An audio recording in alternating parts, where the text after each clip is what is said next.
at 7:01. I am Eric Greenberg, Chair of the CA Board of Directors. Please remember that this meeting of the CA Board of Directors is being live streamed. You can find tonight's agenda and background materials on the CA Board's website. Links to these documents can also be found in the description section of our YouTube live stream for those watching this meeting there. If you are virtual, please mute your microphones unless speaking. If you are in the room, please ensure that your cell phones are silenced. Raise your hands to speak, and I'll record the names in the order in which I see them. If you are virtual, please use the chat feature. As we move through the meeting, I'll introduce each item on the agenda. Before a vote is taken, I will restate a motion as well as who motioned it and seconded.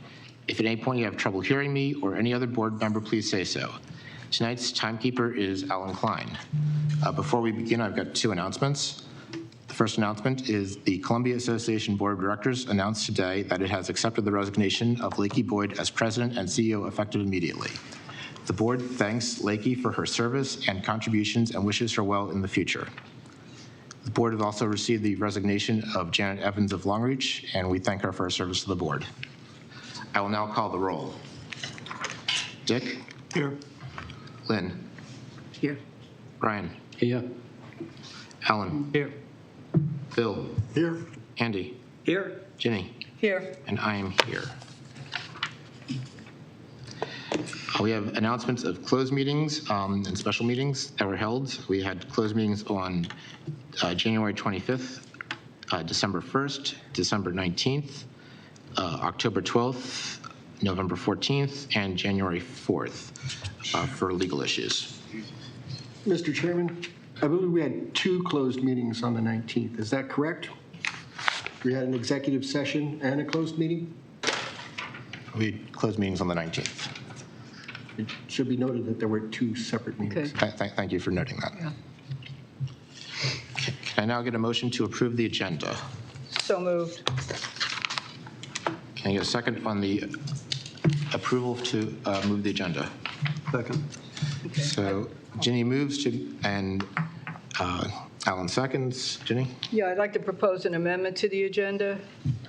Okay. I'd like to make a motion to start the process for selecting a new president and CEO under 6, add E to 6 board, board votes, 6E. Can I get a second on the amendment? I'll second. We got an amendment by Ginny, a second by Brian to add 6E to 6E. 6E to start. E to 6, right. E to 6 to add to the agenda 5 minutes to Sure. discuss a new CEO. The process. The process to for select selecting a new CEO. a new CEO Is president. there any discussion on the amendment? Mr. Chairman, do you believe 5 minutes justifies a discussion of this gravity? Would you suggest an alternate timeline? I would say at least 20 minutes would be needed at a minimum, and I think that we ought to take a vote after 20 to see if we need to extend it. This is a dramatic change to our structure here. Any? Is that an amendment? I'll second it if that's Okay. an amendment. Okay. No, I think it's a friendly amendment. So we'll add 20 minutes Yeah. to 6E. Any further discussion? Okay, all in favor? Are there any objections to the amendment? There being no objections, the amendment passes by unanimous consent. Are there any other discussion on the agenda? Are there any objections to the agenda? There being no objections, the agenda passes by unanimous consent.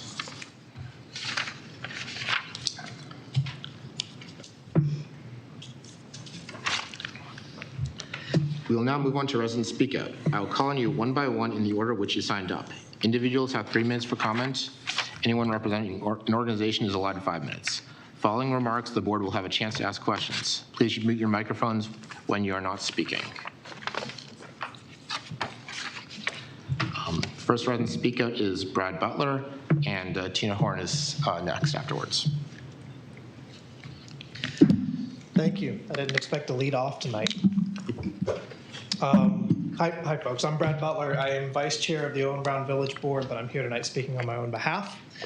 The Village Board unanimously endorsed earlier this week the board adopting the audit committee's recommendations and expressed several reasons why we thought that was important. I concur with all of that. I had prepared a statement tonight to express my own views on why that's critically important for this organization. In light of today's events, I think the importance of accepting those recommendations and starting the process of improving yourselves has become doubly important. So I've changed the content of my statement a bit in light of today's events, but not the focus of it. So first of all, I recognize and appreciate all of the time and the blood and sweat and tears that residents here tonight, senior staff here tonight, staff that can't be here tonight, and the board put into improving our community. And I genuinely believe that each of you believe you're doing the right thing and try to do the right thing for Columbia. And this open, collaborative, constructive process that we have helps take those differences and turn them into a more constructive enterprise in the end. And the audit committee's recommendations provide a pathway for what has been a closed process and what has been a very dysfunctional public-facing board to get back on track and regain the lost trust, the trust that you've lost from the community, the confidence you've lost from your staff.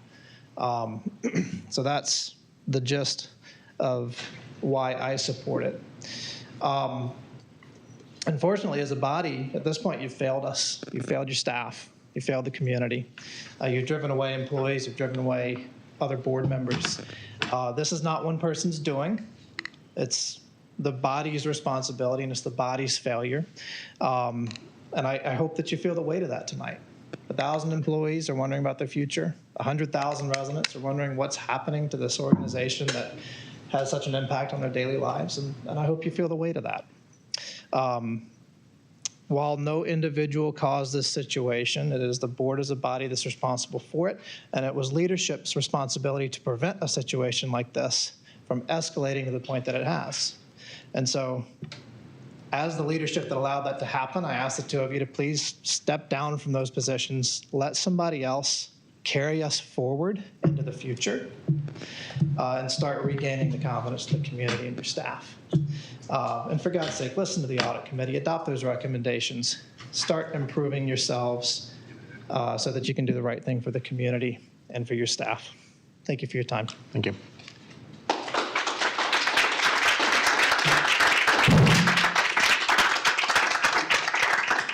No? I had a question. Thank you for your comments tonight.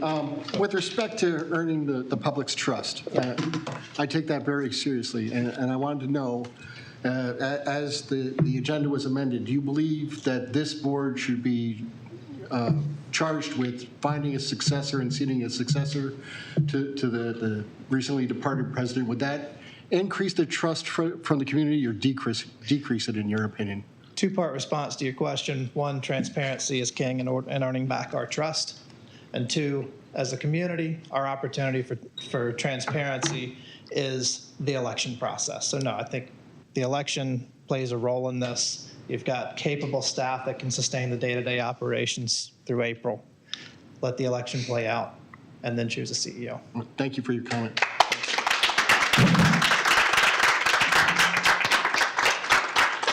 Next we have Tina Horn. Jerry Bowden is afterwards.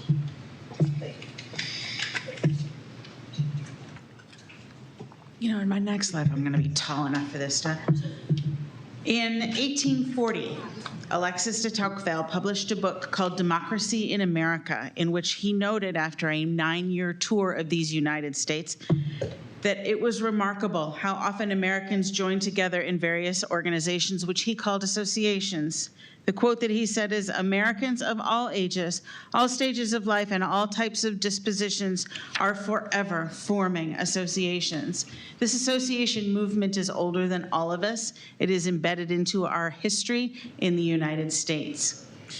An organization no less grandiose than the United States Chamber of Commerce, $200 million annually, feels that associations are so important to these United States that they spend money, and have for at least 40 years that I know of, on something called the Institute for Organizational Management, where they train association and chamber executives.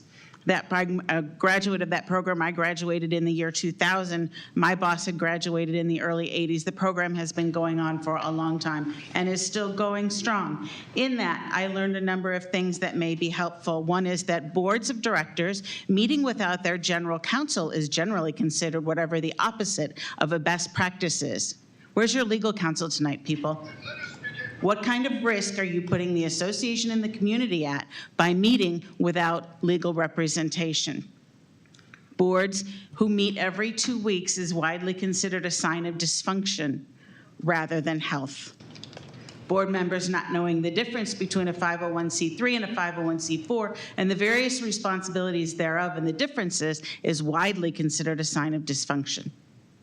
I also want to assure this body that CAA is not unique in having elections. The the National Association of Realtors has elections. The American Society of Association Executives, those are the people who professionally work at associations, also has regular associations. The American Chemical Society has elections. The American Nurses Association, and in fact, most healthcare associations regularly have elections. CA is not some special snowflake of an organization. We can take advice from experts and people who have done this before. There is nothing new under the sun. Advice from experts like your audit committee chair is too good to be ignored. Flouting the advice of your general counsel is irresponsible at best and dangerous in those circumstances. I question what you are doing, and you see the results before you. Thank you. You're welcome. Do you have any questions? Thank you. Next we have,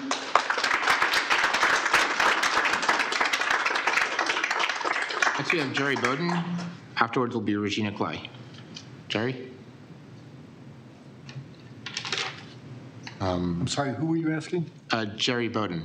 Jerry? Regina Clay? She's online. Hello. Hello. Hello.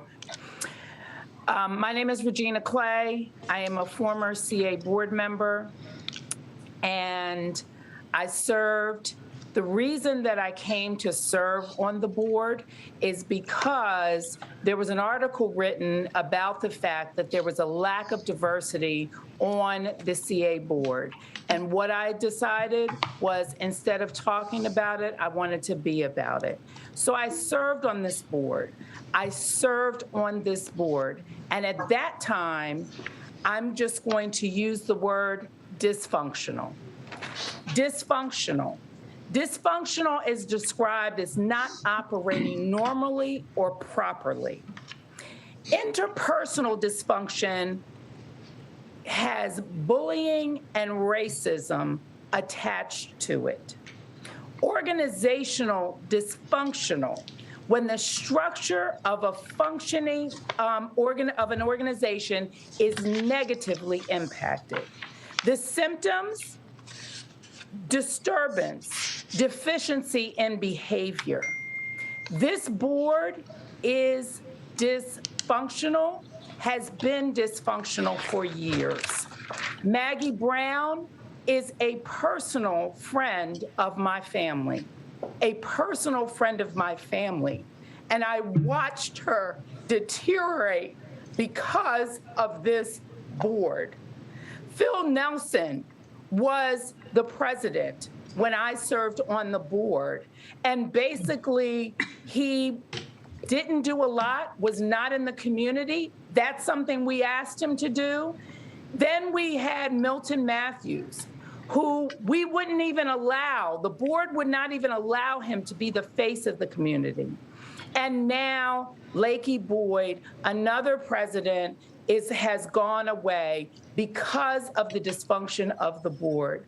I am so disappointed, and the community, the impact on the community is absolutely tremendous. I think about, where was the CA board during the pandemic?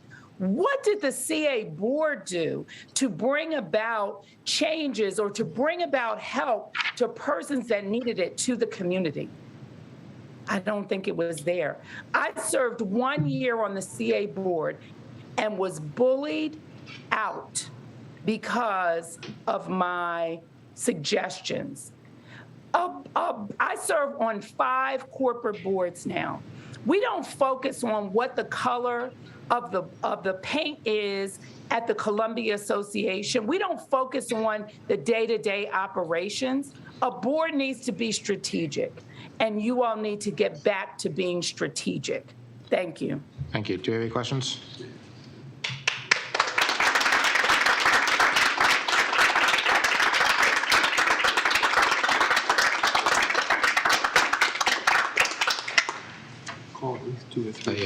Next, we have Sky Anderson. Afterwards is Lena Kennedy. Sky?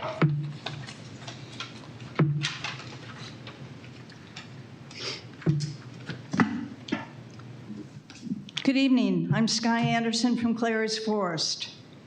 The year was 1806, the man, Noah Webster. The book, our first dictionary. Its title, An American Dictionary of the English Language. One word in that volume was ethics. Ethics refers to moral duty and obligation, what is right and what is wrong. When I was in Afghanistan, I gave presentations on the Afghan Code of Ethics called Pashtunwali, which includes hospitality, forgiveness, and its opposite, revenge, as well as blood money and swift justice. During the Middle Ages, people sought and were granted sanctuary in churches and cathedrals. Another code of ethics might be the Boy Scout slogan to do a good turn daily, to help others without expecting anything in return. Girl Scouts try, among other things, to be honest and fair, considerate and caring, courageous and strong, responsible for what they do and say, to respect themselves, others, and authority, to use resources wisely, and to make the world a better place. Today, we are familiar with even more codes of ethics, such as do the harder right rather than the easier wrong, and make your mother proud. The CA board is composed of 10 individuals who are just plain, simple, regular folk. You have not been placed on the board because of any specific expertise. Your job is to study and understand what you can, with the assistance of subject matter experts, both within CA and outside CA, and to make decisions that do the most good for the most people. The CA Audit Committee, in conjunction with experts from Venable, recommend mediation if necessary, regular board training, extensive care with membership on other boards so as to not only avoid conflict of interest, but also the appearance of conflict of interest. And finally, a streamlined ethics policy under the auspices of the General Counsel for staff issues and under the auspices of a committee, which includes outside subject matter experts, for issues concerning senior staff and the board. Additional details of the process have been suggested by the Audit Committee, which are excellent, and which include provisions such as neither the complaining person nor the person complained about having a vote. This only makes sense. I urge the board to do the right thing tonight and approve the recommendations of the Audit Committee. Make your mother proud. Thank you. Do you have any questions? Bill? I thank you for your comments, and I appreciate all the focus on the ethics policy, or the ethics recommendations. You made a comment early in your remarks, and I just want to make sure I'm clear on this. Do you find this board to be caring, or curious, or strong, or courageous, or strong? That was part of your discussion. I can't respond to caring. The board seems to be strong. Courageous, I would say no. Okay. Thank you. Thank you. Thank you.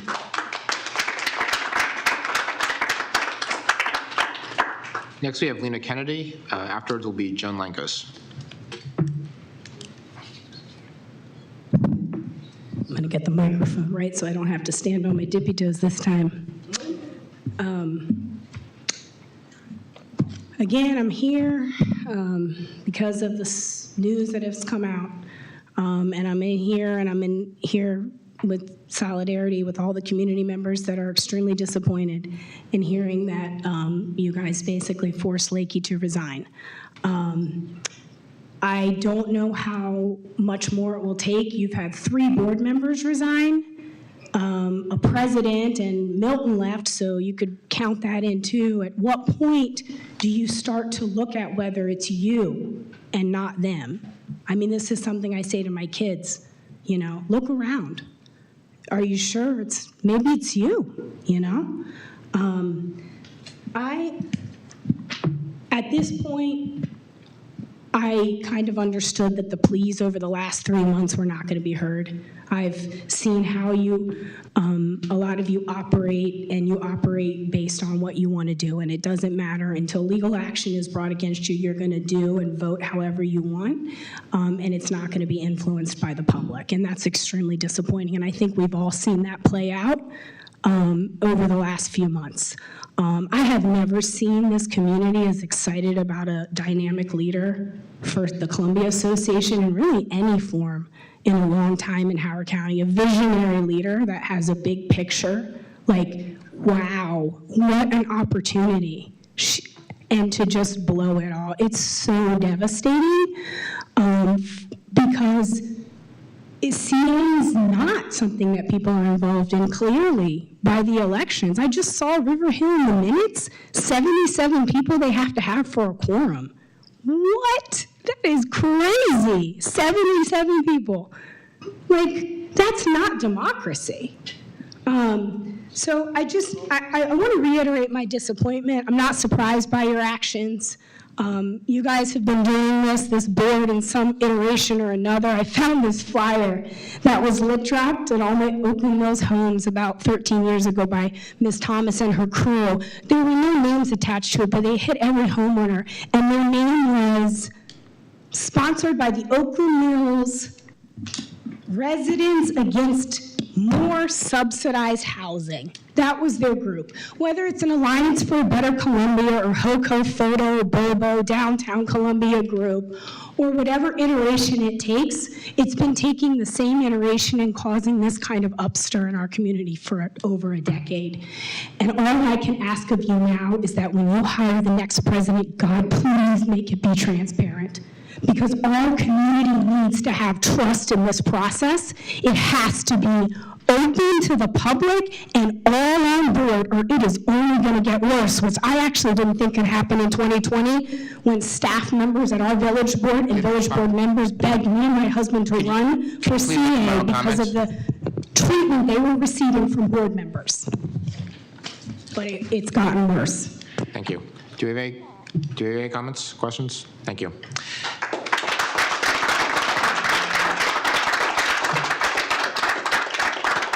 Next we have Joan Lankos. Afterwards will be Stephen Hammond. I'm Joan Lankos, and I pay the CA lien as a resident of Hickory Ridge. I request that you adopt the Audit Committee recommendations regarding governance and ethic matters. I attended the board work session on January 12 when Audit Committee Chair Jim Young presented the recommendations. He clearly stated that this is the most dysfunctional board that he had seen in his 12 years on the Audit Committee. This is pretty strong language and should cause everyone paying attention to recognize there's a problem with CA governance. What I heard from this board was righteous indignation that it wasn't me that filed frivolous ethics complaints, and explanations such as, CA is not like any other board. We are elected, not appointed. Other nonprofit boards, they just do fundraising. We actually govern. Lots of reasons were given as to why the CA board is special, unique, and can't operate like any other board anywhere ever. Yes, the CA village operating structure is different than many boards, but there are common threads when you serve on a Fortune 500 board, an appointed board of a nonprofit, you are elected to a small HOA or the county council, or you serve on this board of 10 people. In all cases, there is a fiduciary responsibility to do the right thing and to act in good faith in the best interest of the organization. I don't believe the CA board is doing the right thing. This board hides behind the door of the closed meeting. Just because something occurred in the confidential environment of a closed meeting doesn't mean it didn't happen. Yes, personnel issues are confidential, but the drafting of press releases isn't a reason to close a meeting. What else happened in closed meetings that you don't want the community to know about? Are you lying to yourselves or the rest of the community about the content of a dozen or more closed meetings? It is incomprehensible that any person would think it's okay to vote on the disposition of an ethics complaint when that person was the subject of the complaint. A CA board member does not get to be both the defendant and a member of the jury when a violation complaint has been filed and investigated. How could anyone think that that would be okay? Because the charter says I can vote in every case.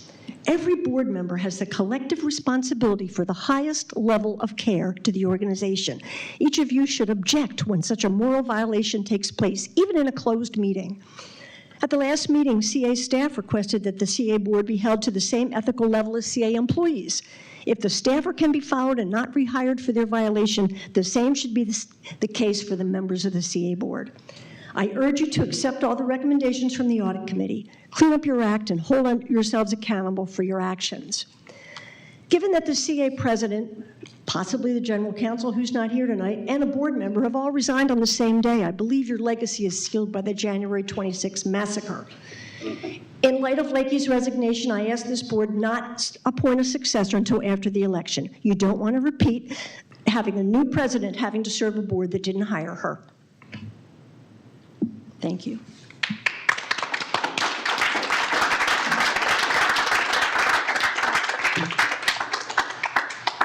Thank you for your comments.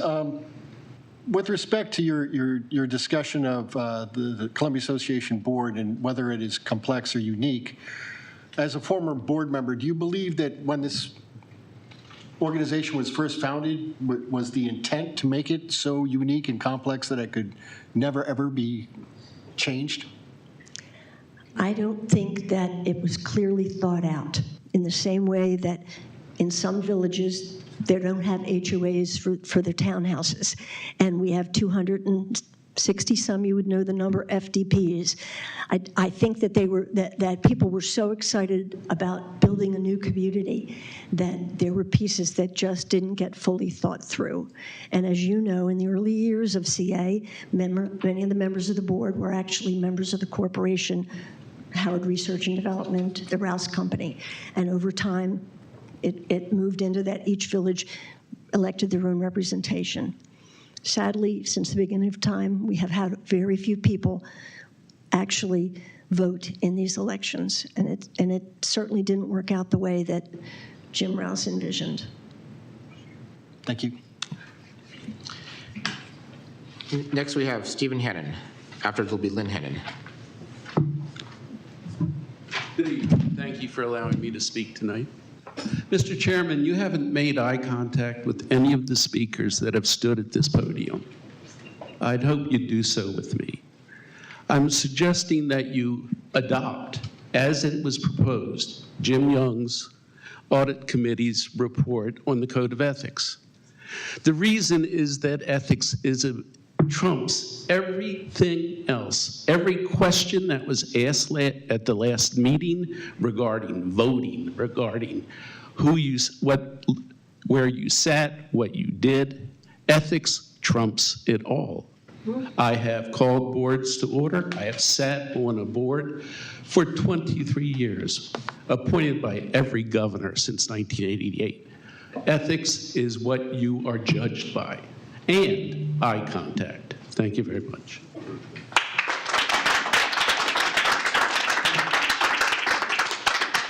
We have Lynn Hannon. After, it will be Leanne Comfrey. It is. Lynn Hannon's next. I don't know why I have problems when I get up here. Can you hear me? I can hear you. Okay. Just to follow up briefly on Mr. Santos' comments, I'll take a little time to do that. I was outside counsel to Howard Research Development for land use in the early 90s, and the Rouse Company really was first and foremost a developer. Mr. Rouse believed that where the public and private interests meet, good things happen, but they were they did have a private corporate interest, and many of the different villages were laid out extremely differently. For instance, in some, but they were, in some ways, in some cases, it was a little slapdash, and in some villages, renters can vote. In some villages, they can't vote. Even though they use CA facilities, they can't vote for you, which has a racial and socioeconomic impact. So they were in a hurry to build. And, well, I'll take you more through the history if you ever want, or you may take me through the history. I learned with sadness that Ms. Boyd resigned. This doesn't reflect well, but particularly it does, the deep divisions in the community don't reflect well.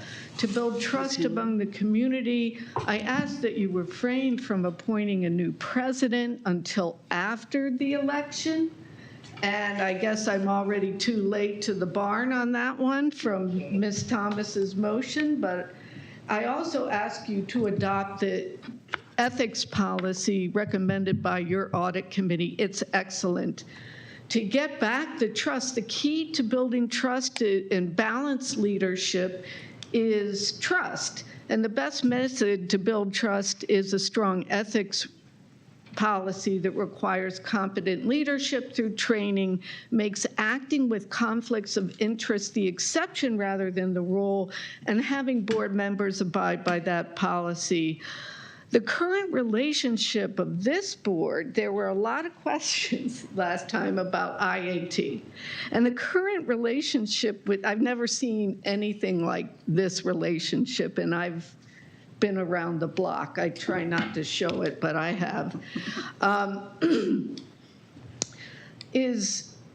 Does not build trust because there's a structural conflict of interest.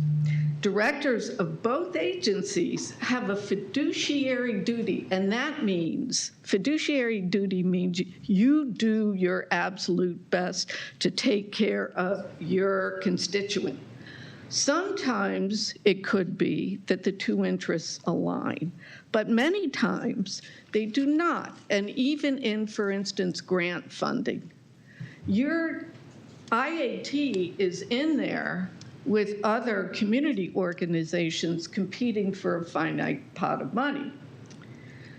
To the extent that that your directors of both boards, IAT members should recuse, at a minimum, recuse themselves. Could you please bring a closing statement? I have a question. Oh, and they IAT, if you do exempt out IAT, you should, from your ethics policy, you should, the IAT board members should recuse themselves for voting. Anyway, I think Ginny's got a question. And you should, there are many, you should really not have dual memberships. There's many, many ways to get reporting and accountability from an outside organization. It's done all the time. Thank you, Ginny. Yeah.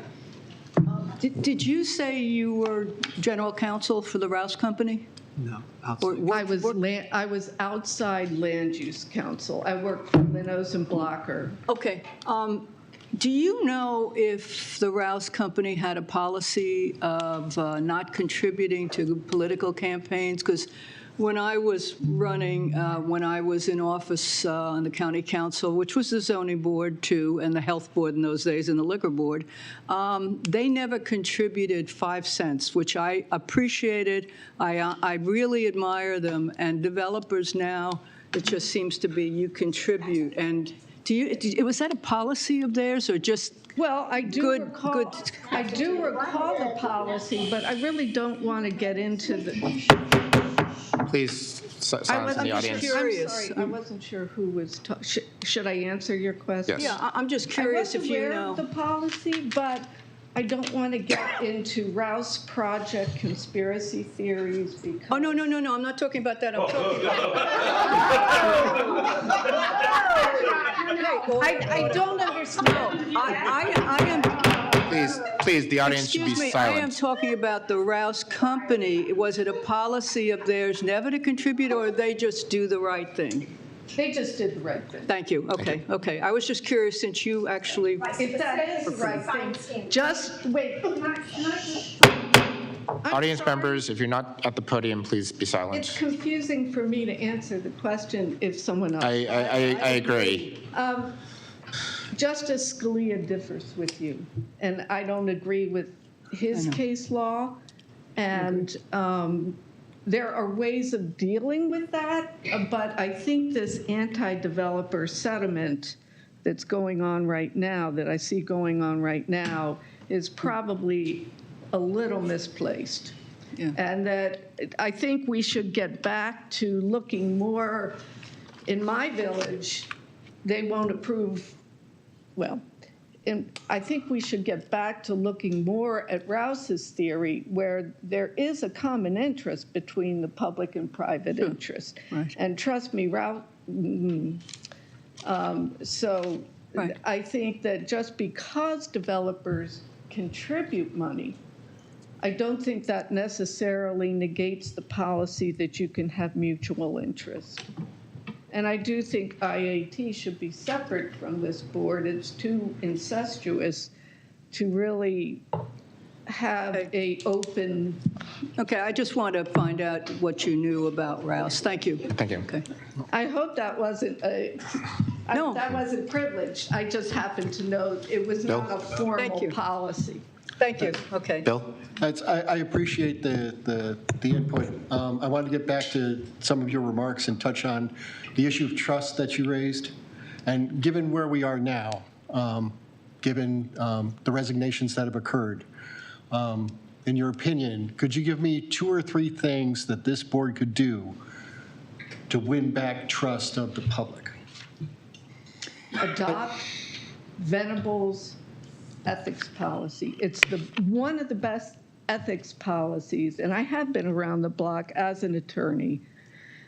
It's one of the best ethics policies I've ever seen. 2, I've read your closed meeting minute notes. Some of them don't even justify why you're in a closed meeting. So stop the closed meeting stuff. B, listen. 3, you said 3 things. Defer the election or appointment of a new president until after the election. Let people have their say.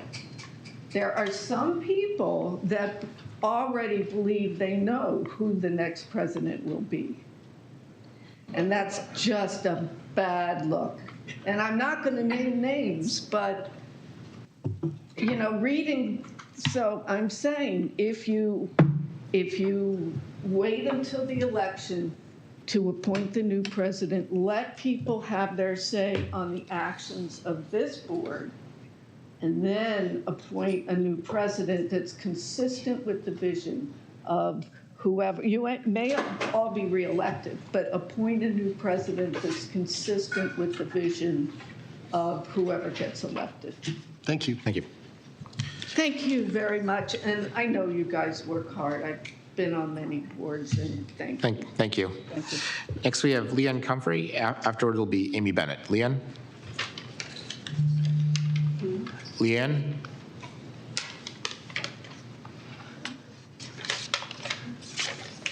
Next, we have Amy Bennett. Amy Bennett?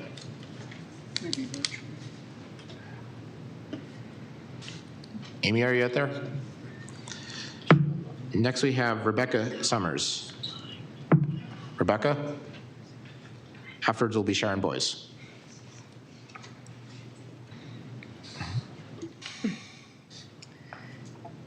My name is Rebecca Summers. I'm here representing that's okay, 3 minutes is fine.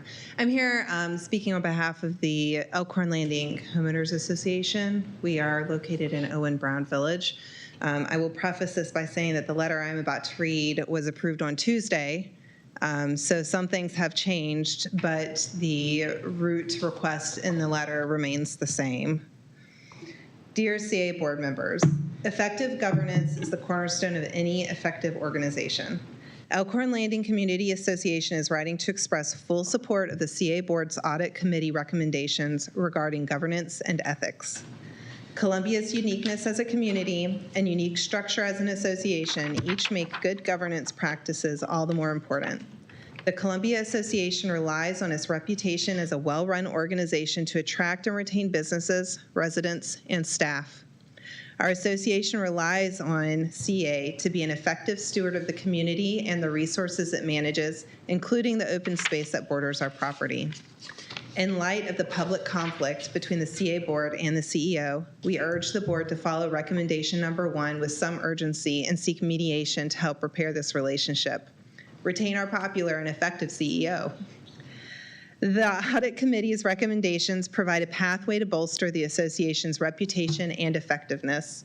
The Board should adopt each of these recommendations. Sincerely, Elkhorn Landing Community Association. Thank you. Thank you.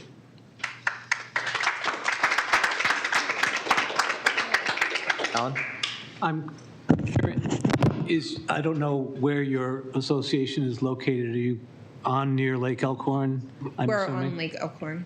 And we're totally, other than what you testified about, so you may have no opinion, but we're hot and heavy talking about the stream restoration project leading into Lake Elkhorn. I wonder if your group has any knowledge or thoughts or feelings, and if you feel like you as a resident have been involved sufficiently, informed sufficiently of that project.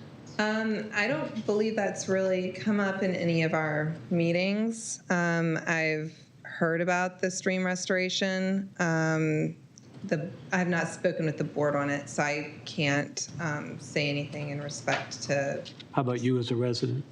Do you feel like you've been informed, involved at all? Not overly. Okay. No. Thank you. Thank you.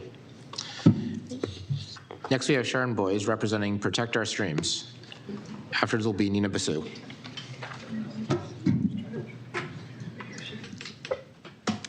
Good evening. Thank you for this opportunity to speak out on behalf of Protect Our Streams. But first, I want to express my gratitude to all the volunteer board members who were voted in by their neighbors, like me, to look out for our community and keep Columbia the united and special community it is. For 2 years, I've been speaking out against so-called stream restorations, and I've asked for alternative plans to be considered, but all I've heard is, we can't. CA can't stop the trees from being bulldozed in Longfellow because they signed an easement. They can't make the contractor come up with a new design, even when the area looks like a natural disaster and the stream is biologically impaired. And we can't come up with a plan that addresses the upland stormwater runoff where it's occurring in the Elkhorn watershed due to a multitude of excuses. We can't engage the community for help. We can't come up with the funds. We can't engage the county. We couldn't even have the scientists from CBF come and do a presentation during the open public comment period a year ago, when the board was being denied the opportunity to review a crucial fish report and damning letter from MDE that should have been handed over to the board immediately. MDE sent an 11-page letter that should have gone to the board. We've even been told that we can't because we don't have the space, even though Philly, New York, Baltimore, and DC have all found the space. My friend's mom used to say, "Can't's a fool who's too lazy to try." I'm here to confirm that we can do this. We can come up with an alternative plan because we should and we must, according to CA's own watershed management plan.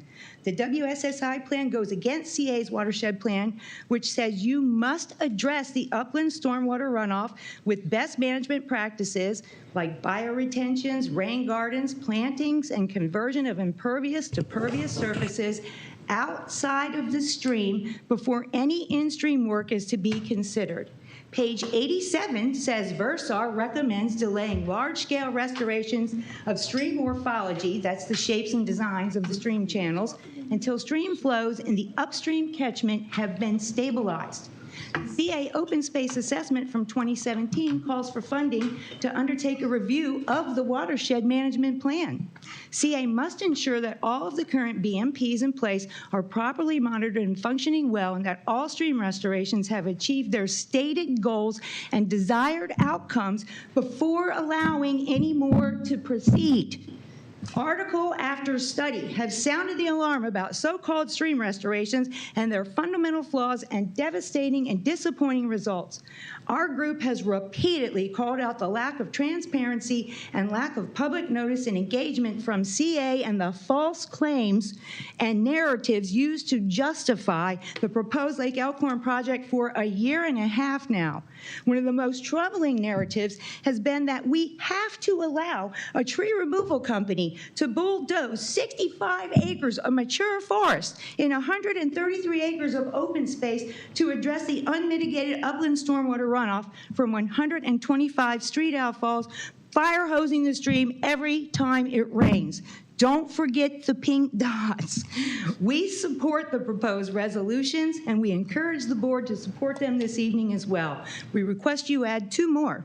1, write a letter to the Army Corps and MDE withdrawing your support from the project before the permit is approved. This should be done immediately. How could you know what CA approved for the open space? Your job is to protect it and our quality of life. 2, hire legal counsel from outside of the organization with no conflicts of interest to perform an immediate review of all the documents and communications, including emails, et cetera, between CA and WSSI. When you buy into Columbia, you buy into a concept, a planned community. Survey after survey shows we like what we have, or had anyways.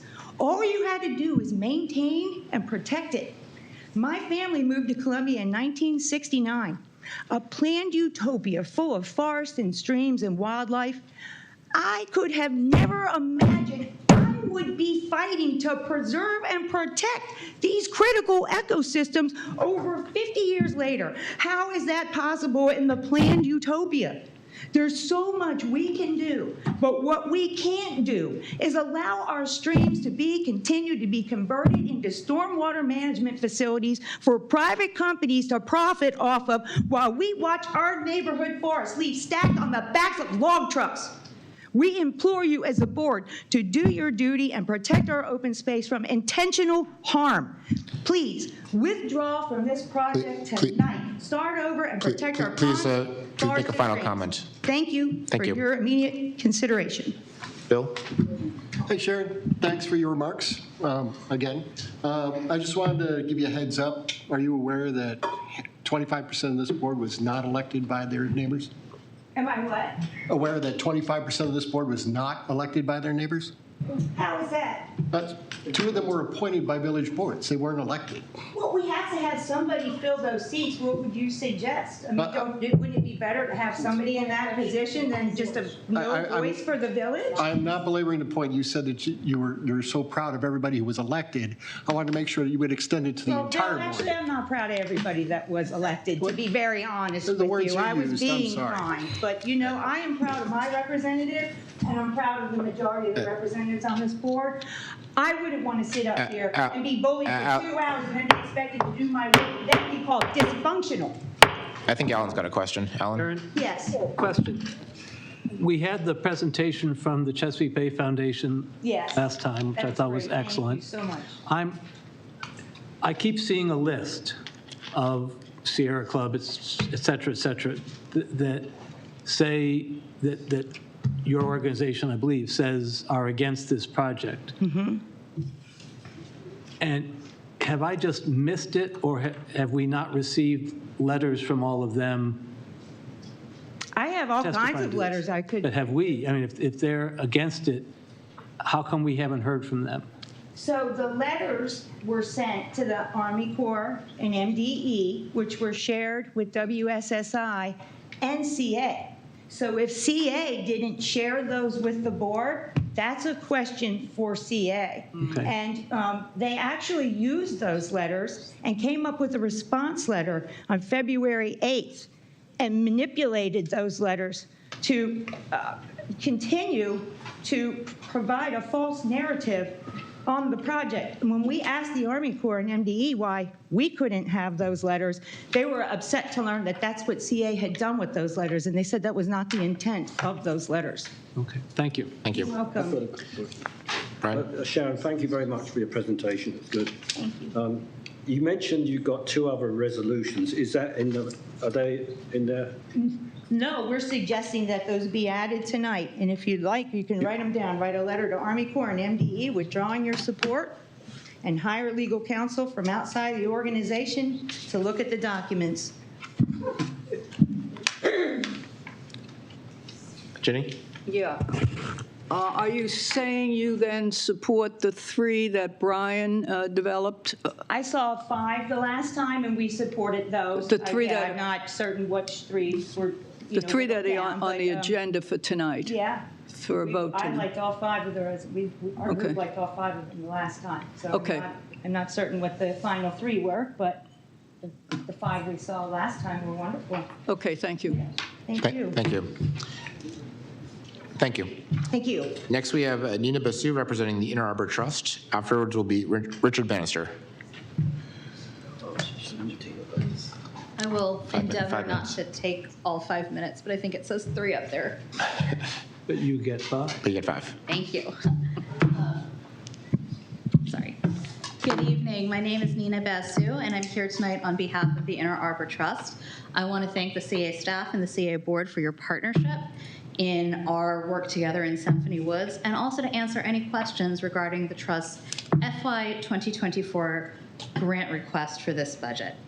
At the outset, I want to reiterate the correspondence and prior comments from the Inner Arbor Trust chairperson, Ellen Flynn Giles, stating the importance of CA's partnership and funding towards the Trust's ability to obtain additional funding for capital projects and for programming. As Ms. Giles stated, the FY 2024 request to the CA is not directly to be applied to community arts programming or to capital improvements on CA-owned property, but instead to support the essential operational structure that has allowed the Trust to apply for, manage, and invest what will be, by 2027, more than $12 million in public and private funding in improvements to CA open space that directly benefits CA and its lien payers. Critically, this general funding or operational funding being requested of by the Trust to the CA are not restricted to the specific arts programming, environmental conservation efforts, or capital improvement projects, which are the directed objective of most nonprofit, corporate, and agency grants.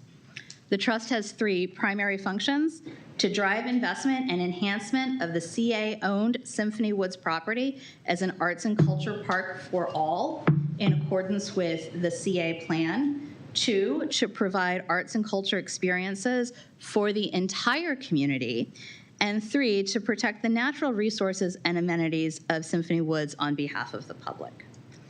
Again, allocated current and future year funding for capital improvements totals $3.85 million, and I think we actually have a little bit more than that with environmental funding, gets us up to $4 million through 2027.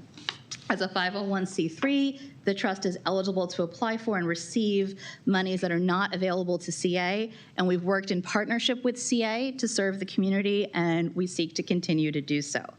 I do realize most of the time when I come to the board, I come to tell you all about capital improvements or upcoming programming. One quick capital improvement: we have finally finished all of the pathway connections.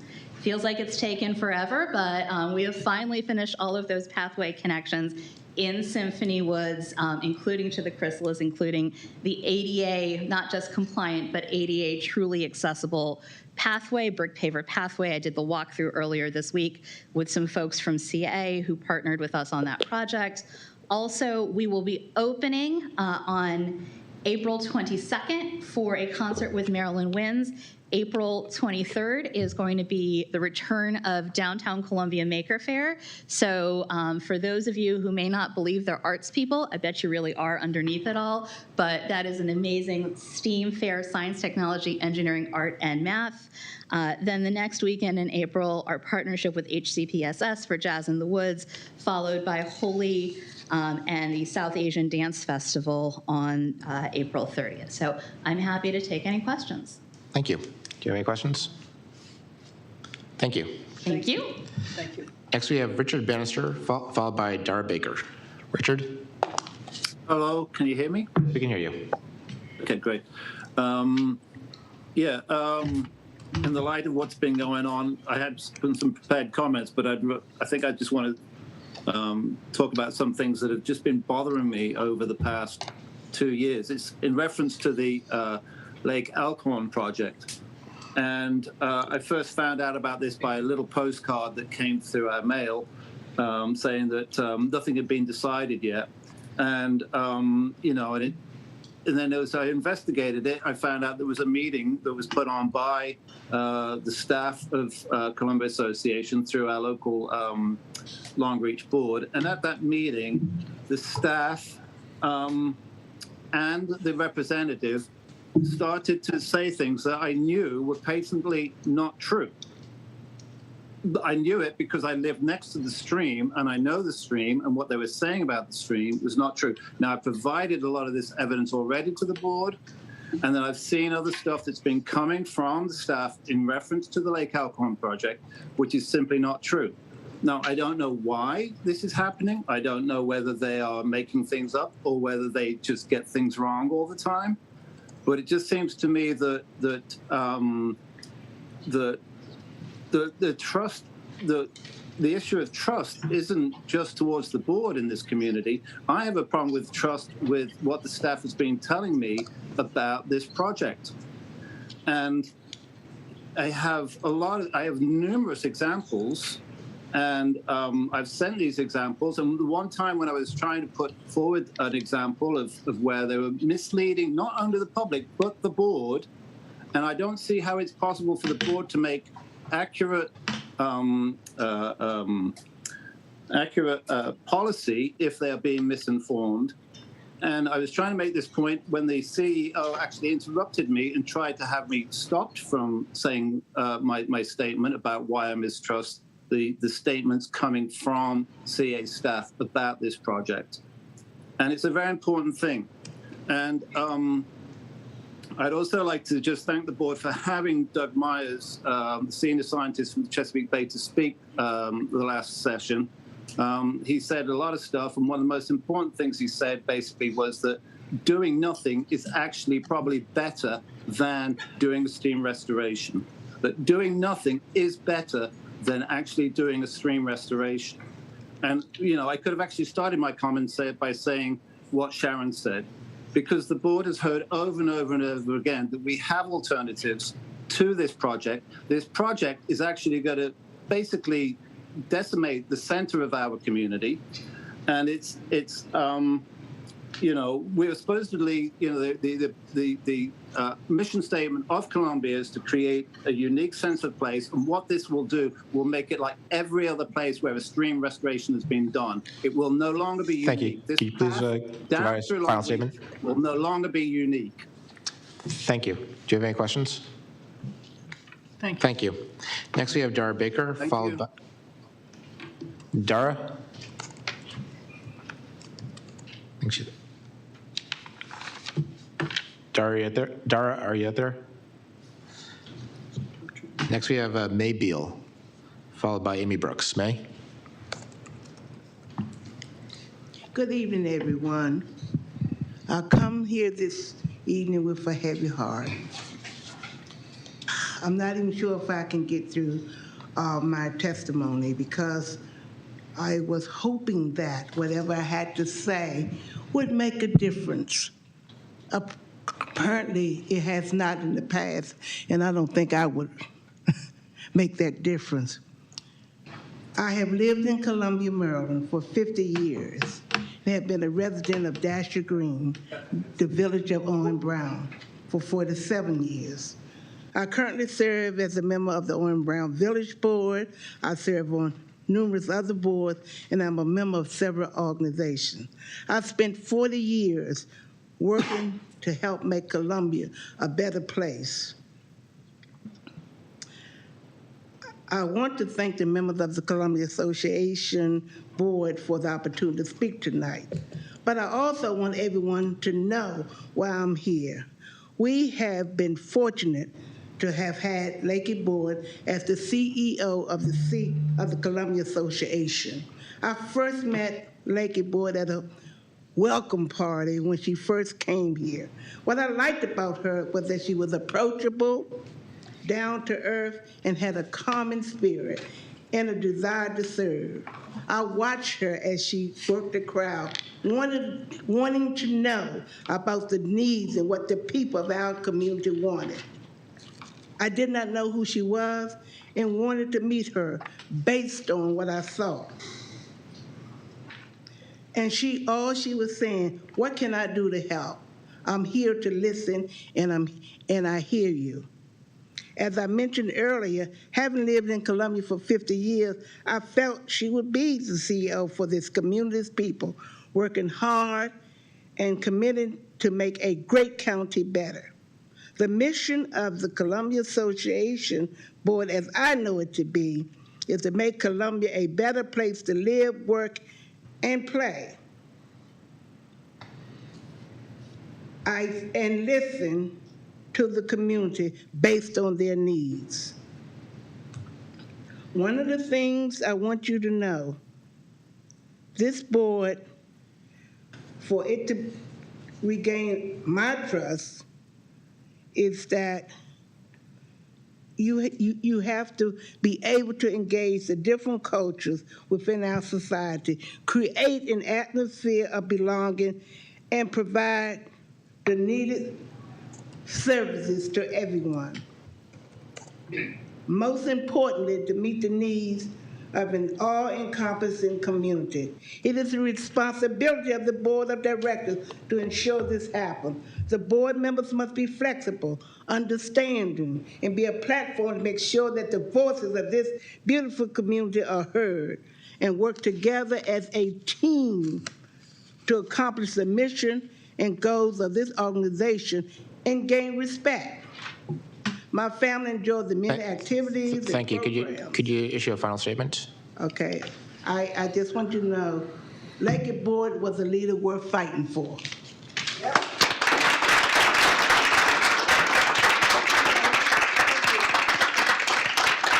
Questions?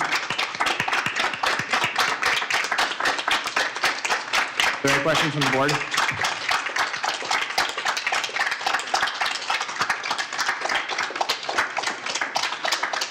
Next we have Amy Brooks. Amy? No. Afterwards will be Sue Bannister. My name is Amy Brooks, and I live in Oakland Mills, and I teach at Oakland Mills High School. Like many of my neighbors, I am devastated by the news that Lakey Boyd is no longer with us. The sudden or not so sudden turn of events has got me thinking about why our feelings can seem so big during moments of disappointment like this. I think it's actually about winning. We all want to be on a winning team. We want to be the best, shine the brightest, and feel happy and healthy and whole. Everyone wants to be on a winning team, to feel solidarity with good people who work hard and show up for one another, to see others cheer us on and join our fan club. We want to attract the best talent in the country and maintain the healthiest work environment. Everyone wants to be on a winning team. But at the moment, we're losing badly. What do we do in moments like this when we see people jumping ship, quitting, resigning, leaving our team on purpose? What do we say when people shake their heads in disgust, dismay, and disappointment? How do we reconcile our identity when it feels like self-sabotage instead of a legitimate loss against an actual opponent? CA has the potential to be a championship team. We could win big, But let's be honest, we've just lost so much recently that it's hard to see how we will rebuild without a dramatic shift. It's time for remaining board members to listen and understand why morale is plummeting. It's time to engage in an open process for a candidate to replace our beloved team captain and CEO. No more secret meetings, no more funding lawyers for tens of thousands of dollars, no more ignoring endless protests from the community. We have to do better. You have to do better. There's no other way forward than together. I'm not done. I clicked off it. In order to be a winning team, we must have teamwork. From the remaining leaders, the board of directors who have yet to resign, we need communication, transparency, and accountability. If the board truly wants CA to be a winning team, you must start listening to your constituents. We are a part of this team. You must start listening. Thank you. Thank you.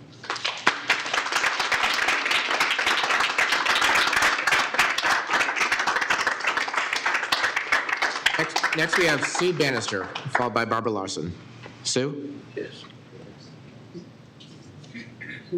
Sue Bannister. I think it's online.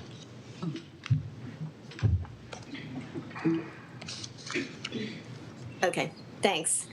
I first want to thank the board for bringing Chesapeake Bay Foundation scientist Doug Myers to the last meeting to discuss the Lake Elkhorn Mitigation Bank project.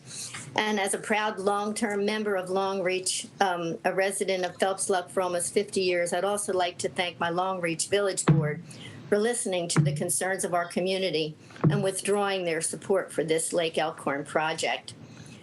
This is a huge project, including all of Long Reach, Columbia's most populous village, and parts of Oakland Mills and Owen Brown, which means that this is up to 1/3 of Columbia's population that this will be affected, and over 130 acres of open space. Therefore, it warrants this close attention of the board and the residents. Doug Myers shared CBF concerns about the far-reaching long-term damage caused by tree loss during in-stream channel engineering activity. This is a fundamental reason for my ongoing opposition to this Long Reach Mitigation Bank project. Our bike path on Reach 1 of this project is a center point for the community. Beautiful and full of life, both human and wildlife, in all 4 seasons. Our path is sheltered by a mature forested buffer in the midst of the highly developed suburban area. The benefits of a mature forest buffer are innumerable, as we heard some from Doug the other day. It includes filtering, cooling waters, supporting wildlife corridors and habitat, reducing flooding, improving air and water quality, providing shelter for wildlife and humans, mitigating climate change, and enhancing the value of human life in immeasurable ways.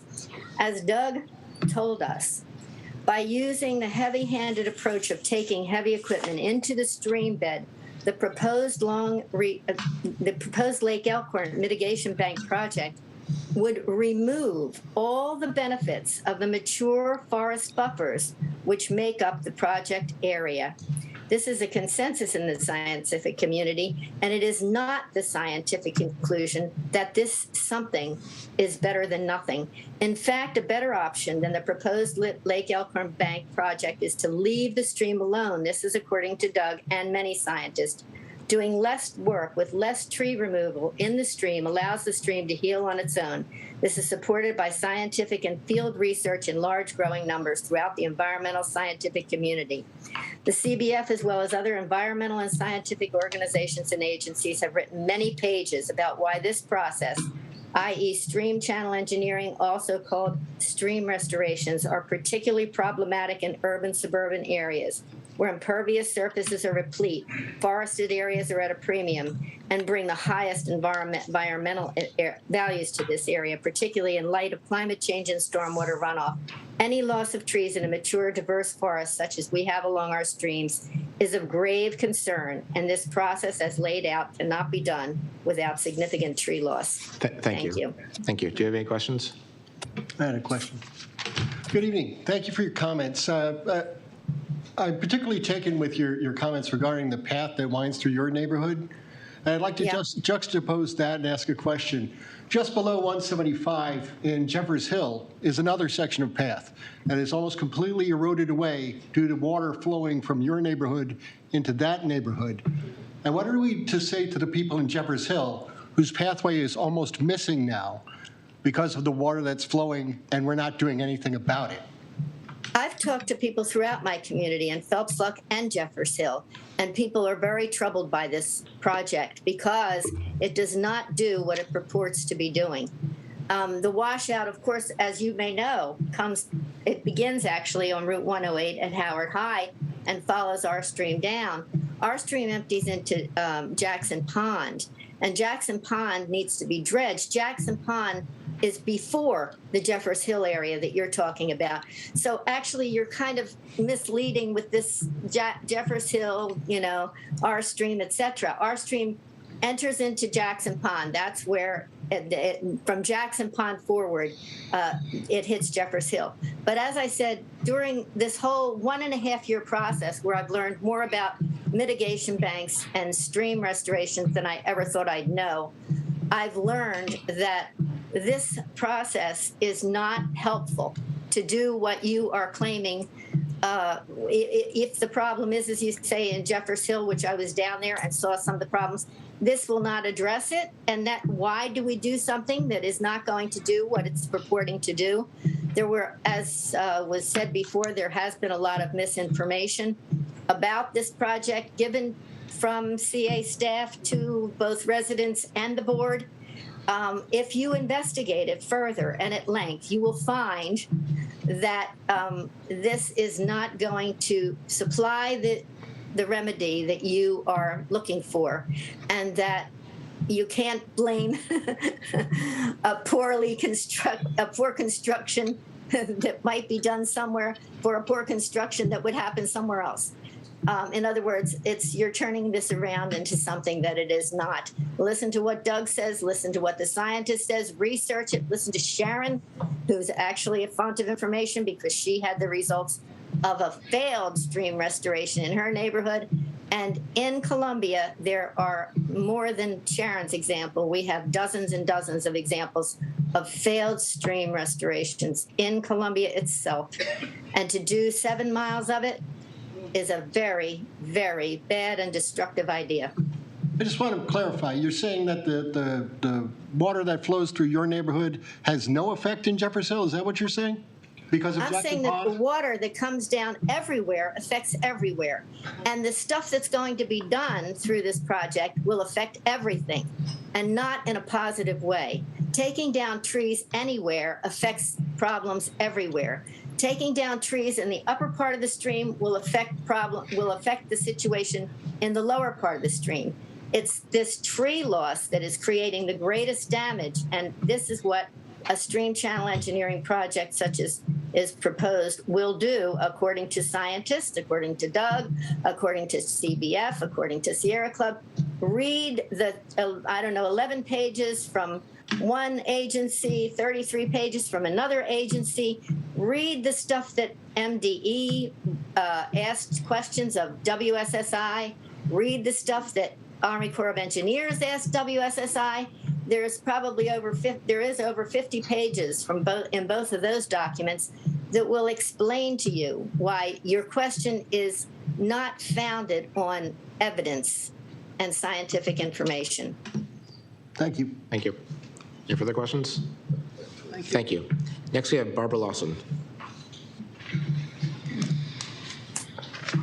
Good evening, Council. You might recall I spoke here at the last meeting on January 12th asking you to write a new and inspiring story for Columbia. I recall saying that you had a unique opportunity to change the culture and the stories of the board and lead with your humanity and heart rather than your head and your lawyers. I challenged you to create a story that says the people of Columbia are peacemakers, a story our community and its children so greatly needed.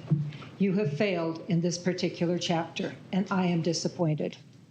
Since that meeting, Teresa Gale and I, both affiliated with Kittamuckundy Church, invited you and the Faith Committee and others interested to engage in prayerful and silent meditation that we believed could contribute to bringing the highest good and to this situation.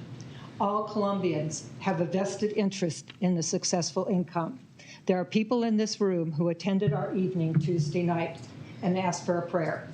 Please be assured we tried not to take sides. We won't take sides because we believe that all parties have their particular perspectives. But we still believe that relationships are important and that we need to forgive one another's transgressions, and move forward as peacemakers. We still have other chapters that need to be built. Teresa will now share the closing prayer offered in the Tuesday night silent meditation we offered on Zoom, and we offer it to you tonight, and I'm going to give you each a copy of it, and I hope that you will read it and take it to your hearts because we desperately, desperately need it. Some of you are my friends, and I am so hurt and disappointed in the secrecy that has been here. It is time that we set the truth free in this room and in this community and stop hiding behind the secrecy. Thank you. Our legacy at Kittamuckundy Community Church is that Libby and Jim Rouse were founding members. And so in memory of their founding of a faith community in this in this area, I read this. Make us all instruments of peace. Where there is disagreement, open your hearts to listen. Where there is misunderstanding, open your hearts to forgive. Where there is fear, give us all courage to see beyond that fear. And when it is time to speak or act, may we see in the other a reflection of love that has no bounds. Thank you. Thank you. Dick?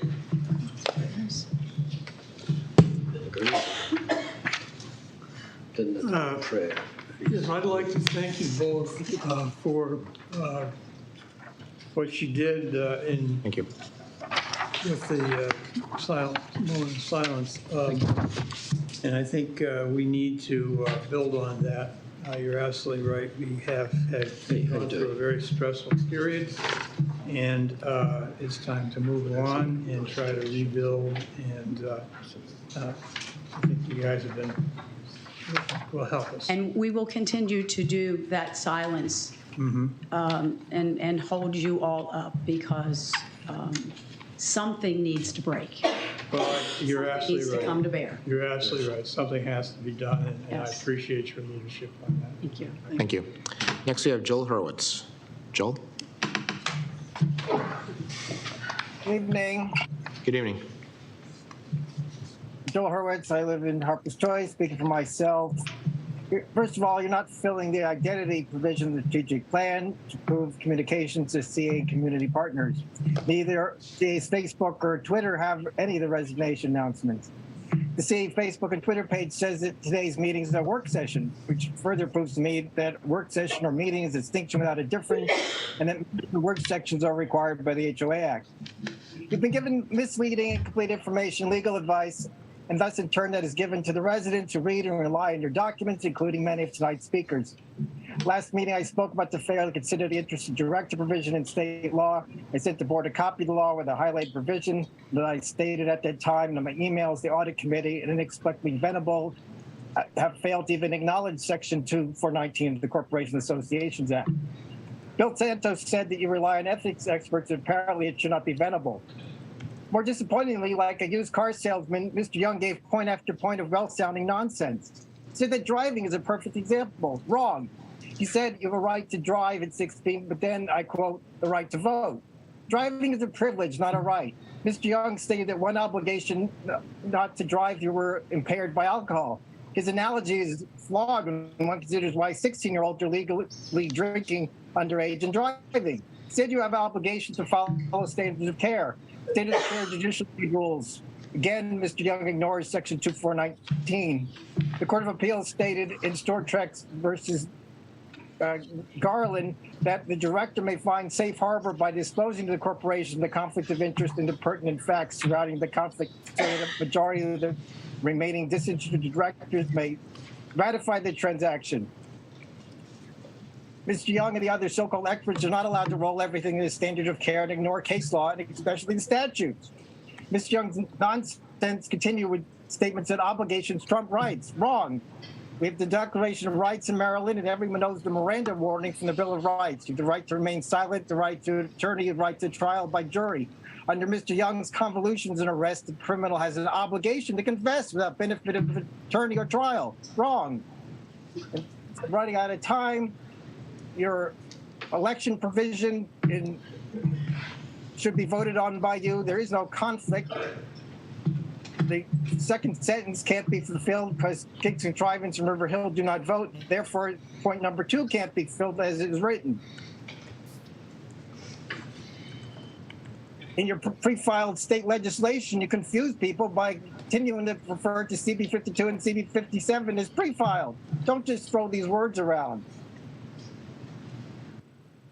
Further, you have an obligation, apparently, after I've read the documents in more detail, to nominate,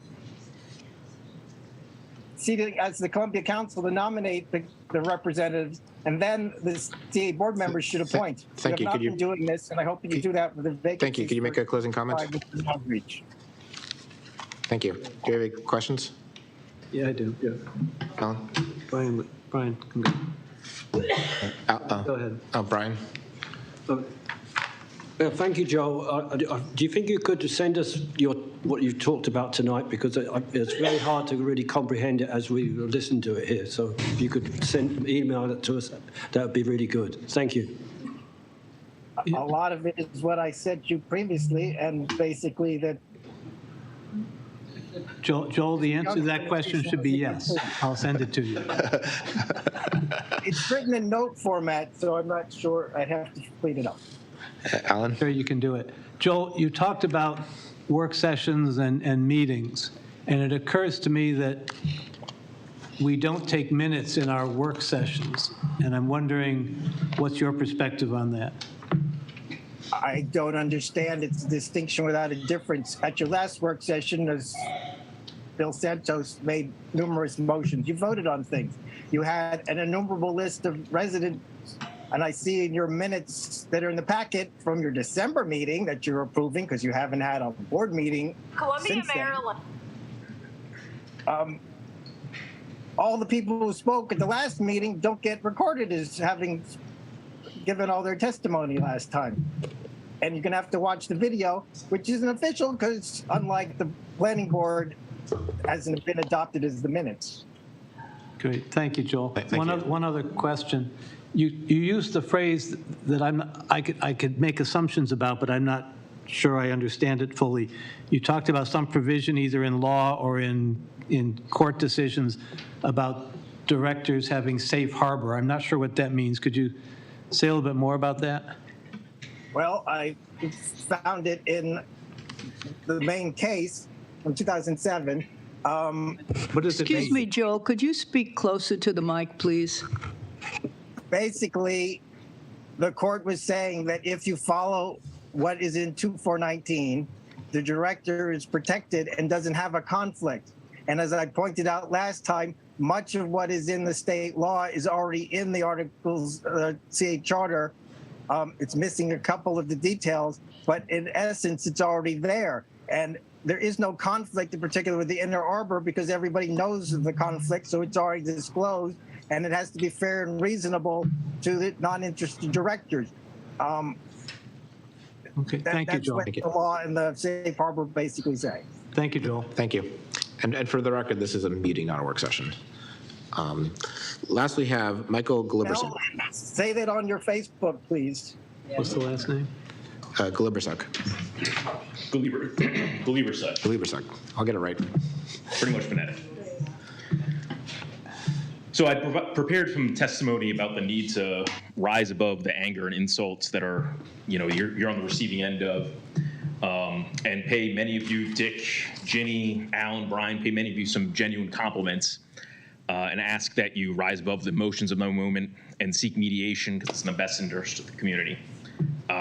Obviously, that's kind of overcome by events. So instead, I've got 4 recommendations for the board. First, please be honest with yourself.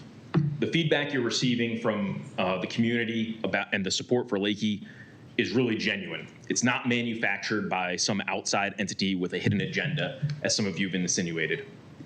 The criticism you're receiving, it can be emotional, but it's warranted and it's genuine. I say this as someone who's been critical of your favorite boogeyman, the Rouse Project, who thinks the whole Team Lakey thing was a bit divisive and counterproductive. And I'm not cut from the same political cloth as some of your most vocal critics, but I'm still on the same side of them as on this issue. The truth is, people are upset with you because they pay thousands of dollars to this organization every year and want that money managed well. They want to see their neighbors, including CA staff, treated with respect. And they're proud of Columbia's legacy as a purposefully inclusive community and want to see CA do more to carry that legacy into the future. Lakey was doing a tremendous job of all of those things, and you've driven her out. So it's been said many times tonight, but I just want to say thank you again to Lakey and thank you to all the staff that have been doing such a great job. Second, in addition to being honest with yourselves, be honest with us, because you haven't been for a long time. You've been playing rhetorical games with your press releases and individual statements. You've hidden behind closed doors, and you're avoiding being candid about what you're doing. Please stop that. We can all see through it. Third, please wait for the elections before you take any actions on the next CEO. In the meantime, and maybe even after that, promote from within for the next president. That has the best chance of mitigating the negative morale impact on your team, because they would have been through the same mess as everyone else within CA. Anyone you might hire from the outside through no fault of their own would be at a serious disadvantage to try and fill Lakey's shoes. People just wouldn't trust them and would constantly be comparing them to Lakey. Hiring someone from the community external to CA would be an especially bad idea. It would cause an even greater rift in the community and make that person look like they were conspiring to get rid of Lakey, even if it's not true, and it would be a terrible experience for them. Finally, 4th suggestion, please consider resigning. I don't mean that as hyperbole. I'm not trying to dunk on you or insult you, but you've demonstrated that you're really not cut out for these positions and that you're not looking out for the best interests of Columbia. At one point, many of you were pioneers of Columbia. You moved here to embrace and help build a forward-looking community, but you're now part of the establishment that's just clinging to power and fighting against change. The longer you cling to those chairs, the harder it's going to be for people to remember your positive contributions. The sooner you're off the board, and I don't mean Andy and Bill, but the sooner most of you are off the board, the sooner, the faster the community can heal and move on.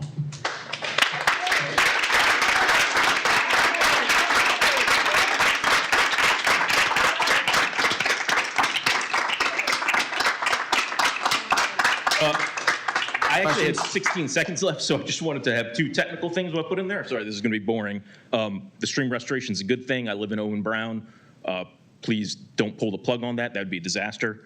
And very technical. I looked at the trade-offs for the investment in Inner Arbor Trust. Please continue paying into the reserve fund. That was a bad thing not to have the reserve fund, so please continue paying into that. It's not worth putting that into Inner Arbor Trust. Any questions? Any questions? Thank you. That concludes resident speak up for tonight's meeting. To limit interruptions during board discussion and voting, all members of the general public will be now returned to the audience. This means you'll no longer be able to show your camera or unmute your audio, but you're more than welcome to stay on as an attendee to watch the remainder of the meeting.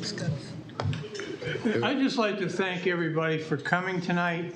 I just want to reassure you that we do listen to you. And I would like to also thank Ms. Lawson and Ms. Gale. I think they said something here that was very important. It is time we have to move on and try to rebuild trust, rebuild community. And I like this urging us to deep listening one another, to move toward positive relationships, and forgive transgression perceived by others. Let's all try to do that. Thank you. Thank you. You can watch a live stream on the CA live stream YouTube page. Thank you so much for your participation tonight. I will now take a moment to allow staff to make this transition, and I would like to recess for 10 minutes. Reconvene at 20 of. I'm on my way. Yep, we're doing it.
At 8:45.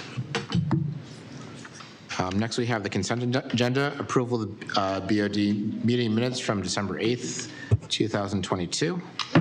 Chairman, the minutes from December 8th, under closed meetings, neglected to report our closed meeting on the 9th of November and the 1st of December.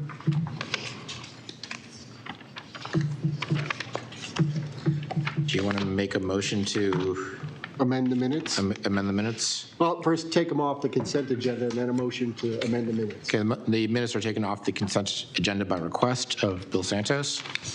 Do you want to make a motion? I want to make a motion to include as closed minutes the meeting that we had. I believe it was on the 9th or 10th.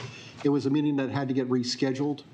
Of which one? November. Well, they have the 10th here, but not under the minutes. The minutes show. number 5 on the minutes, page 2. No, under announcement of closed meetings, only the audit committee meetings are mentioned under number 2 in the minutes. Actually, the meetings were announced at this meeting. At this meeting, at the beginning of the meeting, I announced those minutes, so they should go in the minutes for this current meeting. I'm sorry, Bill, are you talking about page 2 consent agenda, October 27th and November 10th? I'm talking about line 18 in the minutes. On which page? First page. Okay, page 1. Announcement of closed special meetings to be held. And from December 8th, we should have reported since our last meeting that we had prior to that. And we should include the 10th and the 1st. So if we didn't report, then we can't. Yeah, those will be included in the minutes for this meeting.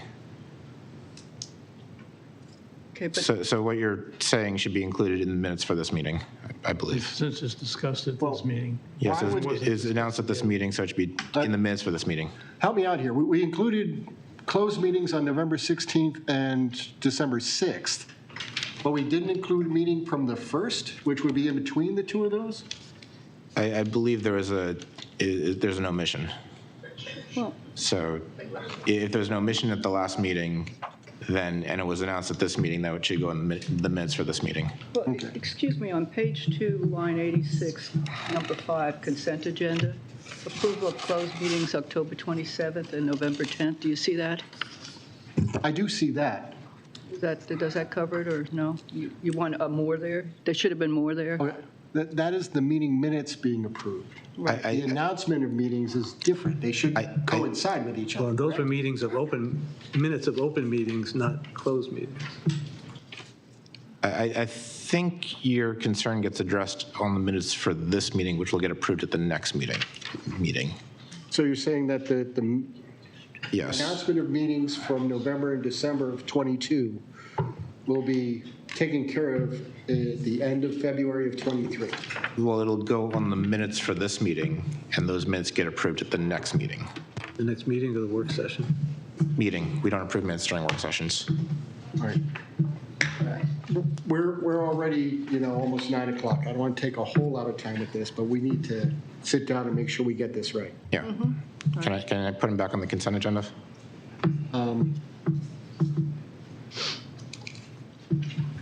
No, because I don't know if this is right or not. We'll table this until the next meeting. Motion to table?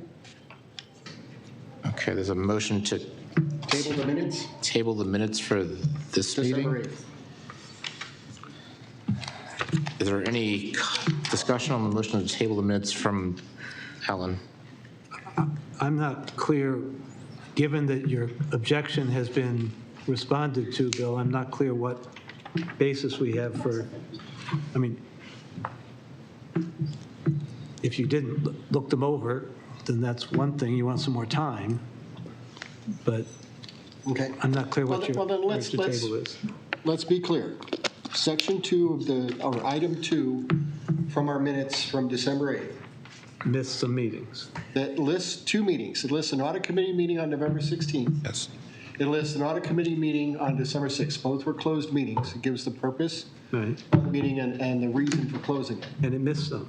Between those 2 meetings, we had a closed meeting on the 1st. Right. Yes, if That those, is not included. yes, We but screwed up, if those were omitted in the last meeting, then they wouldn't appear in the minutes. So you can't just add, you things can't to the add something that wasn't announced.